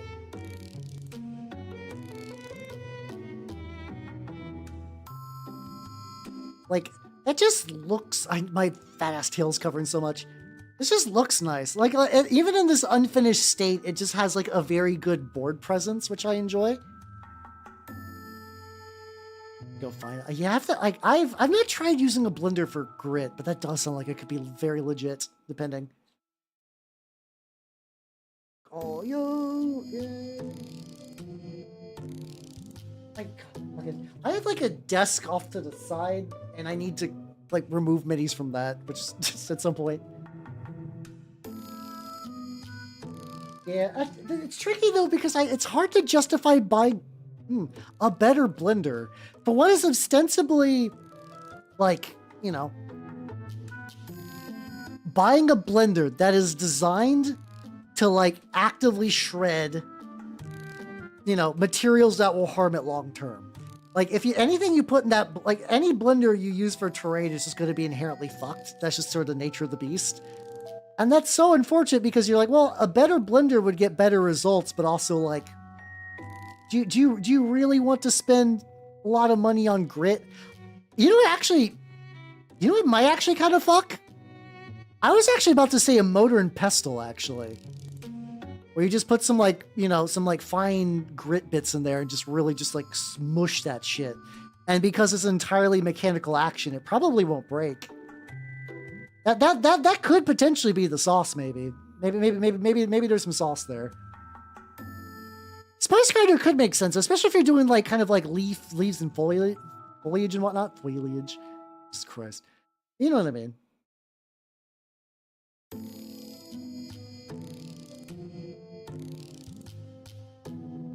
Something like that could totally work. So I think all these nubbins are going to need to be touched up. I think there's going to be like a bunch of little zones. They're probably just touch-up zones. Like, yes, I take my thing of dirt and I mush it together so I can make the most potent brews. Flock. Oh yeah, I've messed with coconut bark a little bit. I know some people swear by it, but I never got like a good, like it was always felt too, for me, it was always the hairs. As like an actual kind of like thick fibrous like material for basing, that wasn't too bad. But for me, the coconut bark always just straight up had like the little loose hairs that would get in your shit. And that would just sort of make everything look weird and bad. At least it did for me. It could definitely work for roots. I actually think that like maybe for like something that's a bit more natural of an environment, like maybe like specifically do like I think for like turnip that could be good if you're doing like wood elf basing and stuff like that. I think like stuff like that could potentially be neat. Like that could be pretty legit.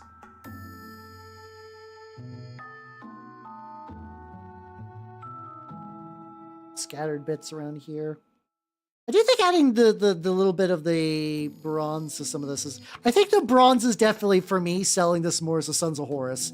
Because I think the Alpha Legion subcolor is like a silver kind of deal. So like when I look at this, I'm like, oh yeah, Sons of Horus. There we go. You returned victorious. Yippee! What did you do? What did you do? What was your victory? New pun. Oh, you just went to the pun labs. Okay, I see. All right, what did you find in the pun forge?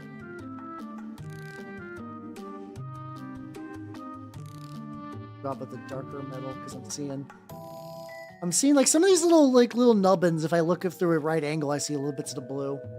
Not like the biggest deal. Ate a clay pot to hold beef jerky. It ain't great. Mediocre to be better.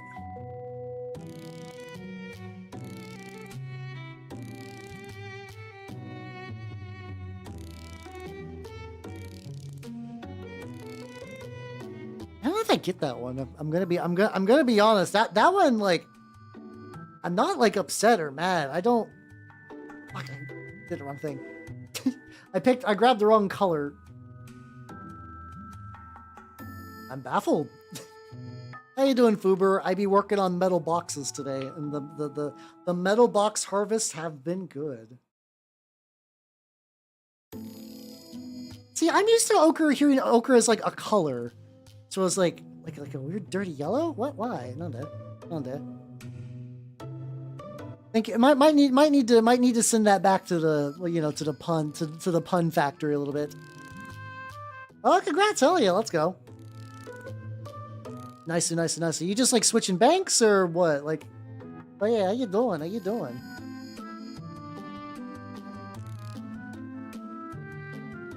little bit. I've been painting metal boxes all day, and so far it's been going pretty good.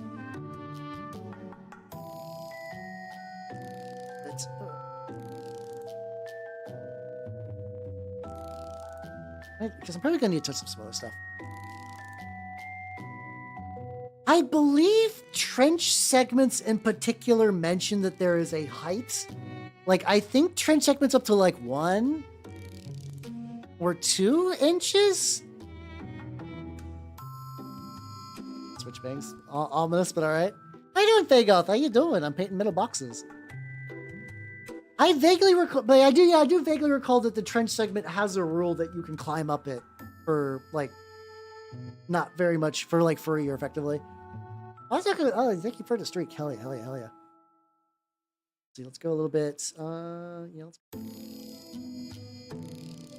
I might do anytime I do a goof straight up. It's just like, no, this is good. This is gonna be weathered now. This is good. This is gonna be like a rust. Well, that's not too chunky though. Look at a little bit meld on there. Yes, I do. Yeah, that's what it was like. I know what that rule is, but I could not tell you. I think if you go to terrain, I think specifically trench segments have that rule baked into them as a terrain type. I would say maybe check there. You show me your jars. No, they're all in the kitchen. I have 3 active mini stripping jars right now. One of them is filled with some miscellaneous models, but those are specifically those are mostly some raptors. I got a bunch of raptors cheap at my shop ages ago, and I kind of left them alone because they were already like the raptors were already primed black, so I was like, oh, this is fine, but I kind of wanted to like. I basically wanted to redo that priming myself because I kind of wanted to customize them a little bit. Then I have 2 of them that are dedicated to Conquest minis. I'm trying to figure out if whoever previously owned my Conquest, like the Conquest army I was given, whether the paints they used for priming are weak to alcohol or weak to what's it called? LA Totally Awesome. Because in my experience, like there is crossover, yes, but like sometimes too. Sometimes like certain paints will just react better to one than the other. Like I'll try to strip it from one, it doesn't really work. And then like, well, I'll put it in the other, and then booyah, there we go.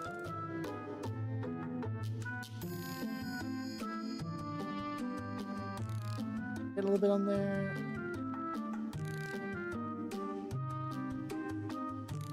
I don't want to do anything here. Like that's fine. There's part of me that almost kind of wants to paint that just raw material. Yeah, fuck it, why not?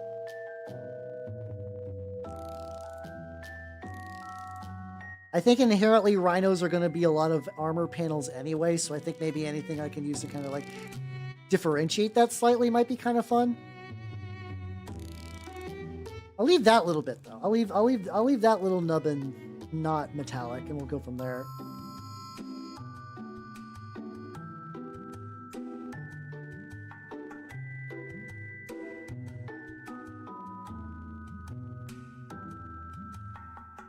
Excellent. Oh, and then we also got some. Seeing this like all kinds of like I keep like looking like when the fuck did that show up? But yeah, no, I can't show you the jars because unfortunately they are, they're glass. So like if I show you the jar, it's going to be reflective as shit. I don't think there's any way I can show my mini stripping jars without just instantly doxing myself. And I'm good. You'll eventually see the minis in there. They do show up at my table from time to time. I mean, my streams. So I guess I do show up in my table too, because I do usually play with the minis I got. But yeah, no, I'm not gonna risk it for that biscuit. I'm sorry, go man.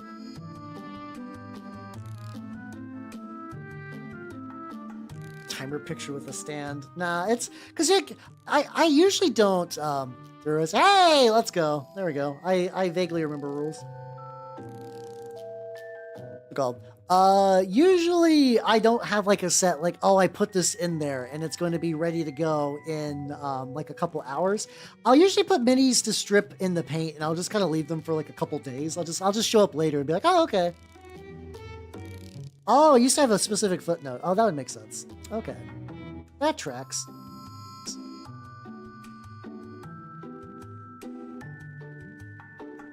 So currently...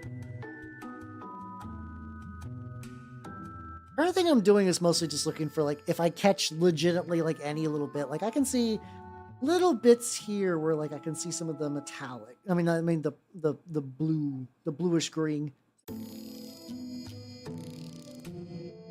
Oh, there we go. Okay. I see what you mean now. Gotcha. Oh, that one I shouldn't. It was basic. No, I mean, it requires extra steps, which I think means it fails as a pun. I think the reaction needs to be, anger and not puzzlement. So, making ochre into a pun is pretty rare. I can see where the inherent, like, oh, good brain chemical for making bad pun is real. Oh, not the clay one. Wait, fuck, which one's that? Let's make it Jarnish if you. Okay, I missed that one. Okay, that one's fun.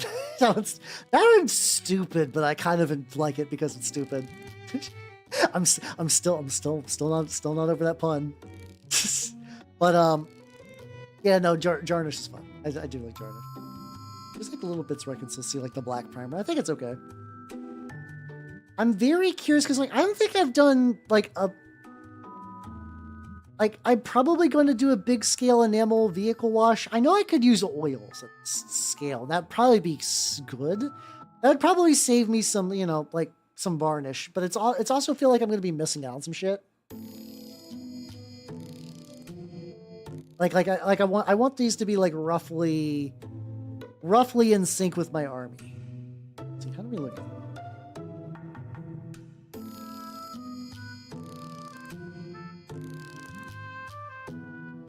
I'm also debating if I want to sponge some lads. I do kind of want to sponge some lads. You know what? Let's sponge some lads. These are pretty good. I'm sure there's like other little bits that let's grab a handful of them. There we go. Yeah, we'll do 5. We'll do 5 dorks.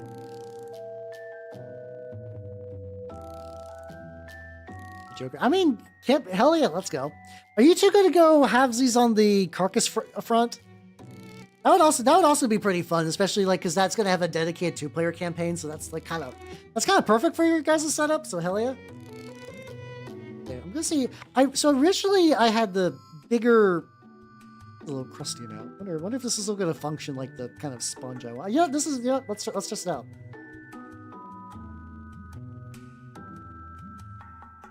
The other thing I might keep doing is I might keep sponging these and I just slowly cut off layers like it's a fucking just like what's like a good fruit that kind of you slice? I guess like a tomato, like a very, very thin tomato.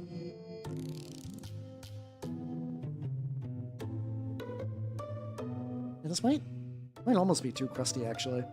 Yeah. Yeah. I also am curious how that's going to react for like dripping it. Like, could I soak that? Let me try that. Hold on. Let me do a dumb thing.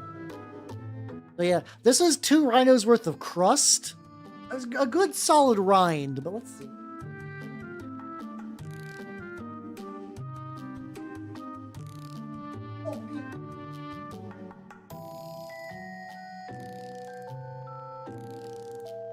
Do the usual if I can't find my blade in like a short amount of time. Found it. It's not where it's supposed to be. Not in like a dangerous way, just Alright, I also got one of these exactly nice. So let's go like here. What if I just like, kind of cut into it. Oh.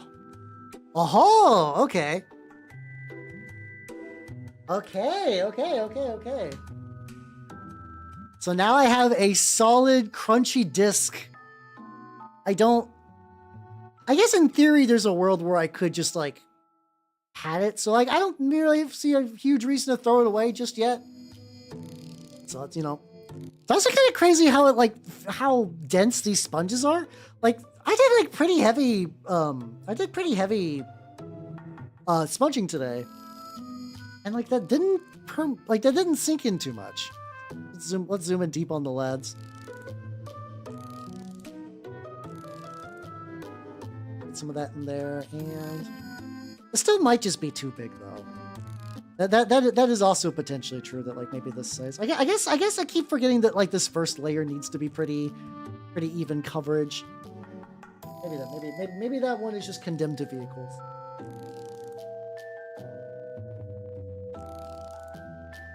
Still got my makeup wedges. There we go. Still got these. Usually rip off, like, well... No, I can leave that front strip. Because I already did... I think I did, like, 10. I do use them dry, yeah. I know... Like, I know that, like, some dry brushing definitely uses, like, a moistened dry brush. At least for this, though, I don't think it needs to be super... There we go. Actually, yeah, this angle is actually really kind of perfect for dry brush, for sponging marines. I can get, like, really into the leg crevices, which is nice.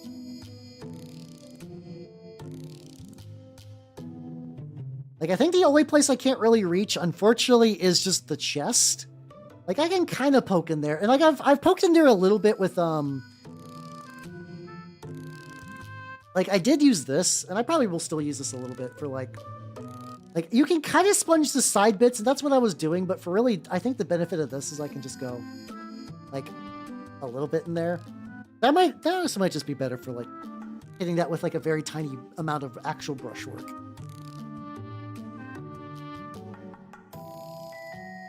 Okay, so in theory, I could pre-soak them if I want to get, like, a little extra juice. It's probably not the biggest deal, but that might be worth looking into. I'm still fairly new to sponging, I will say, so that could very much be it. Hello, hi Oni, bye Oni.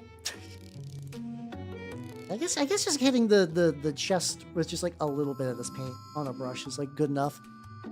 How you doing, Lord of Bones? How you doing? I've been working on the two metal boxes. They still need work, but I think a lot of the work I want to do is like really nitty gritty.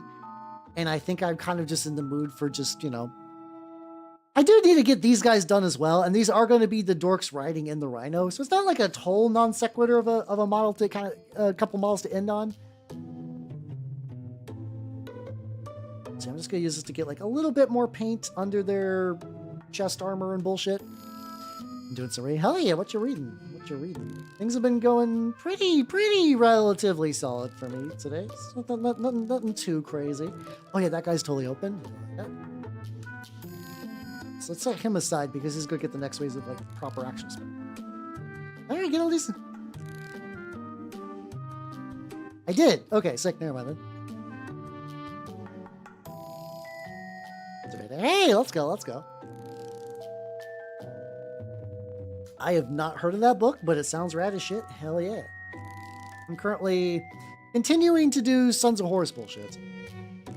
Yeah, I've always got some stuff like that where it's like, yeah, it'd be kind of goofy if your guys could never escape the trenches. I know in Trench Crusade, you kind of want to be in the trenches a bit. But actually, you can actually do a lot of really cool battle scenes, like battles and stuff that, like, I do think to a certain degree that, like, you know, the name is accurate, but I do think that limiting yourself just to trenches, you do miss out on some fun. Also, the reason I'm keeping his arm blank is because I do want to eventually... I want his arm to be red.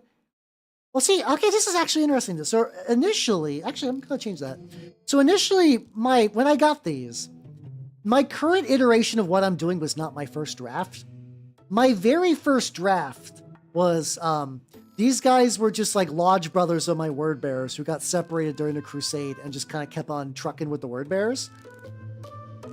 That they're like, well, like you're not going to be able to reach the war master to resupply for a long ass time. So you might as well hang with us. And then after a while, you know, they started bearing that word. That was sort of the idea, but like I guess now especially they don't really connect very well. I was like, oh fuck yeah, let's go. It's been a while since I read any. I read like very basic Crusade literature back in the day about like, because I think I did take a religious philosophy course that had like a pretty sizable, like, it was definitely one of those that's like, hey, listen, just everybody who was Muslim in the Crusades wasn't like a bad guy or anything. Which I think that like you know, I think now a lot of people are kind of like, yeah, the Crusades, yeah, people just all around kind of did some bad shit, but you know. Yeah, oh yeah, we were talking about that earlier, the fucking Dwarf Fortress Secret Lay, which is weird.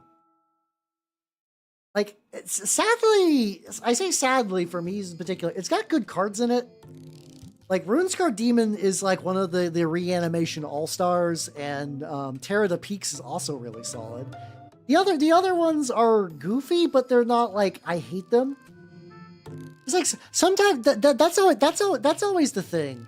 Oh yeah, like fucking the Teutons fucked up some shit.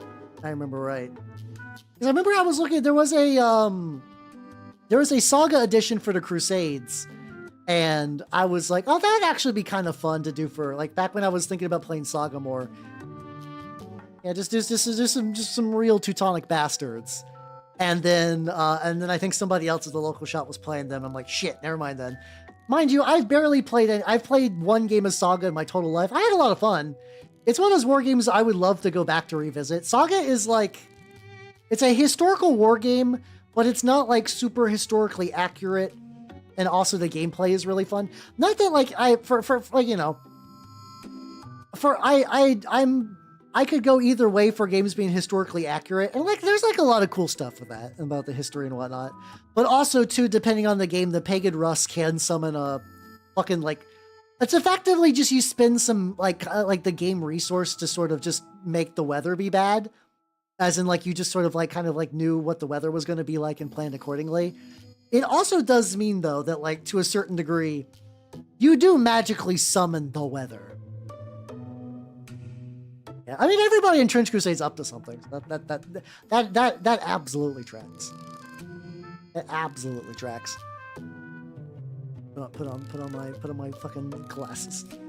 Not even really saying anything particularly smart. I'm just like, oh, you know, war games in history. Yeah, this is one of those things I do wish I was a bit more of a, like, sadly, I think 40K is the closest I've ever gotten to being like a history nerd, which, you know, it's gonna sound really dumb, but hear me out. It's like one of those things, it's like there's like eras of history that like you can sort of just like fully encapsulate in your brain, and that just becomes like your thing. Like, I've never really had that with other periods of history. There's like a while I was really big into like mythology stuff, but like even then that's been a bit. And I'm a little jelly of people who can just like name off the like, oh, all these tanks or all these people were in this like particular battle. I think that's neat. Yeah, fortunately 40K is my Roman Empire, which I think is actually like dorkier and sadder than the real Roman Empire, but like, I think Rome's neat in an abstract sense, but like I've never really felt like a return to tradition I must follow. I must be really invested in Rome. Mind you, that could change. Like, apparently the one thing that might be neat to check out in my old age, historical wargame conventions aimed at historical players are fucking bonkers. You'll have dudes who are like, cause like a lot of these people, because they're older and also because they're like, you know, lives are busy, they have different priorities, they play different war games. They're not really doing that thing where they're like, they play regularly. They're not really going down to the LGS to play their historicals. Some do. That's not like a, what's it called? Super duper unique thing. I'm having fun with really basic sponging, and they need it anyway, so who gives a shit? That later. It's actually not that. Oh yeah, this is like mostly the commands guys and like the Nucio Vox. But these dudes will do like really crazy shit where it was like some guy set up basically like 2 or 3 way just gigantic ocean battle, And like it was like that's kind of the thing that like is like a dream within people who do like certain war games. The idea of like, oh, I want to play 40K and also Battlefleet Gothic, which is where you're doing it at like spaceship scale. They did a thing where it's like there's a boat invasion going on, and you're bringing some guys who are troops who are in the boat getting ready to like invade the shore. Now, the cool thing about that is that like they've created like hit tables and stuff that if like another ship fires, it'll bust up the boat and your guys might be cannonballed, but also your guys can also either try to row the boat faster or like spend some time, which would slow the boat down, but also work on repairs. And then when you actually like, you know, hit the shore, you could actually like escape and then really truly do like the big battle. And like, that sounds really fucking rad. Yeah. Oh yeah. Yeah, there's definitely, especially usually the blur between game and tactic simulations where you get into hex and shit. Not shit. Hex and chit. That's just a hard word to say. Which is basically, it's just a fun way of saying this is not like this is not like a Warhammer or like a bolt action. This is like, oh yeah, this is a board game. That's what like the Battle for North Africa is, where it's like you buy a board game, it comes with little pieces, and like you don't actually paint anything. You could, like technically no one would ever stop you from like bringing your like fully nicely painted regiments from like various war games into that style. But I think the idea is that you could buy a box that's like, ah yes, D-Day invasion, sold where fine war games are sold, and you just do that, and that's just kind of your whole thing. Like that's kind of neat. I think it's potentially neat. It's tricky for me though, because for me a lot of the fun is the creative aspect of it. Like I like the modeling, I like the painting. Some people don't, and that's fine. Or like some people just like enjoy the tactics so much more that they can sacrifice that.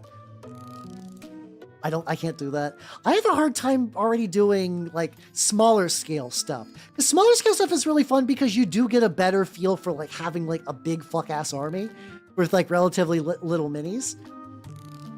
But also, like, once you get to that scale, you get, like, you know, less individual character, less customization.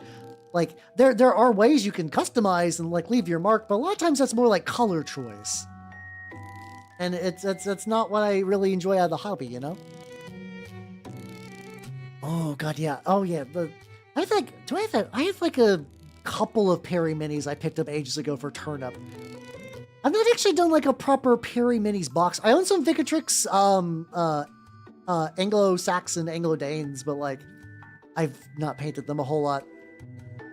I have so many, like that's another reason I haven't actually gone back to Saga, because I was like, I'll come back with painted minis. And like that's not like a promise I need to promise to any of the people there, but like I wanted to have painted minis, I just never got around to it. Someday maybe.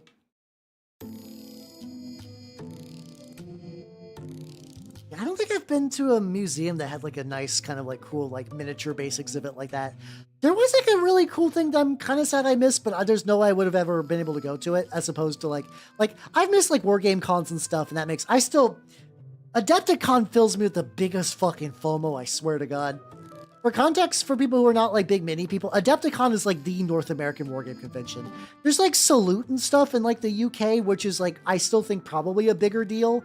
But Adepticon is like, especially for like Warhammer, that is like the shit. But also where like a lot of people meet, and it's really cool. And every time that comes up, and like I couldn't this year because of the move, and whenever it comes up, there's nothing but like 4 straight weeks of everybody who I think is cool in the mini creating space doing like videos and podcasts. Like, I had a great time at Adepticon and it changed my life and it realigned my chakras and it revitalized my creative drive. I'm just like, son of a bitch, I want to fucking go to Adepticon. I feel the bitterness deep within my goo heart. Not that I'm like never upset that they got to go. I'm just upset that I didn't get to go. And I do think it will happen. It's also like in like a weirdly cynical way, I think I do need to go as like a mini painting VTuber.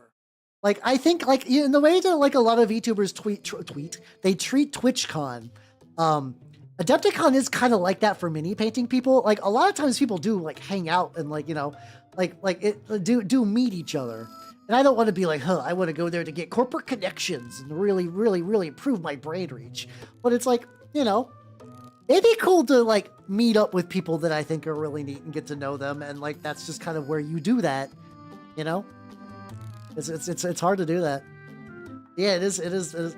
No, so Mecca is still going to Warhammer World, and I still want to go. I know. I was told by various UK chubas that like well, Vexpo, you know, Warhammer World's not that far off. Still very tentative on that, especially because like new model stuff is going to be. I did find a really cool rigger who is like very affordable.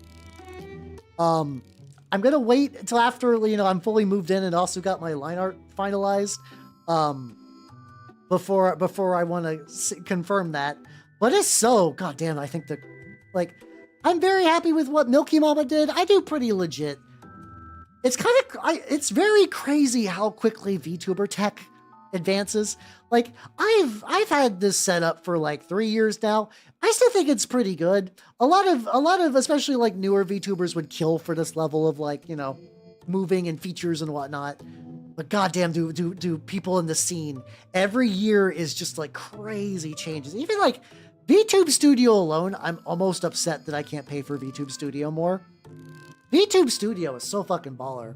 So how you doing, Mars? How you doing? Yeah, I was working on some like a Rhino and a Razorback today. They're not done, but they're at a spot where it's like I'm going to need to get up close and do all the like little finicky details. I'm just ending something kind of dumb and easy. So I've been sponging my Sons of Horus. I've been taking this and just kind of applying a nice little highlighty sponge layer to them. It's you know, I have a bunch of these fuckers. This gives me a pretty decent quality. That's also a really fun thing too for minis, is you do have to do that like time to effort comparison. Like there's not quite like a fast, cheap, good, but there's definitely like a good, fast kind of like thing. I find sponging to be a pretty good compromise for that. Oh yeah, when I say I'm a mimic elf, like, yeah. I am a mimic elf. I'm not just saying that for shits and giggles, which I kind of, you know what? Hold on. So this is not done. This is still work in progress, but it is my 6-year VTuber anniversary today. I want to show something off.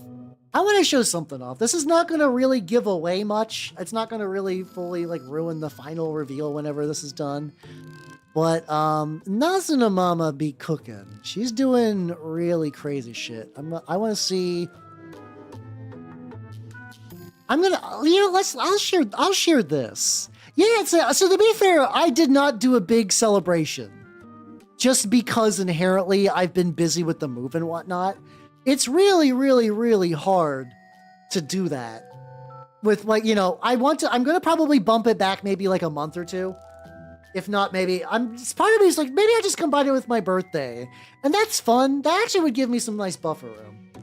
But I've already kind of mentioned that my new armor is going to have model, and Nazuna Mama is like, I have been working with a rigger friend of mine to like learn how to do that kind of thing. So let me pause the music. We're about done anyway. I want to be able to hear my thoughts for this. No, we still got 5 minutes. Okay. Oh yeah, I forgot I started stream a little bit early. So check this out. She's, don't worry, Mimic Mouth will still be real. And, Nazuna Mama is working on, like, really, really, really, like, she's figured out how to do, like, cool, like, the metal layering. Because it is going to open up. The armor on my chest will open up so, you know, my biters can come out.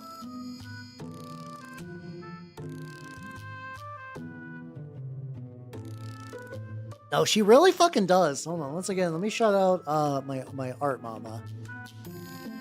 There we go. I think that works on the YouTube side as well. Yeah, no, Nazuna does really good work. Unfortunately, because I'm a very complex design, that means once I take this to a rigger, I weep. But I think I found one that's like affordable and good. because my current rigging mama is MIA, which is worrying, but that's fine. It'll be fine. I think, like I said, I think I found some people. So yeah, it's happening. Where do I put this at? Let's put that up there for now. It's fine. It's fine.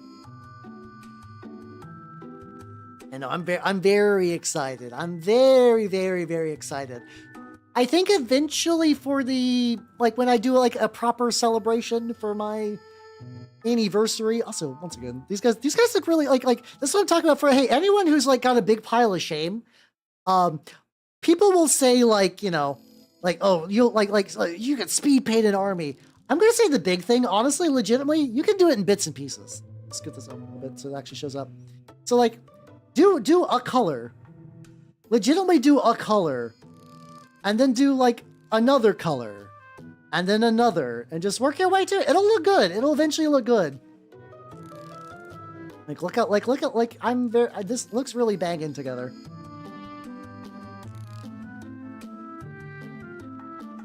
Yippee! Boy. Also, it's fun to play with toys. There we go. That's what the dozer blade's for.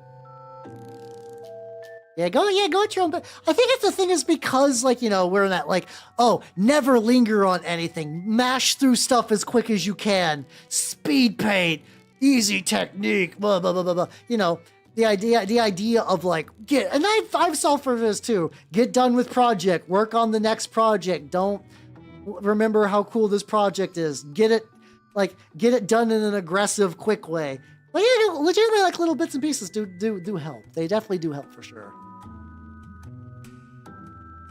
Wake up 2 hours later than normal. Do you get more sleep, or is it just like the same amount but just different times? Hope you get some more sleep.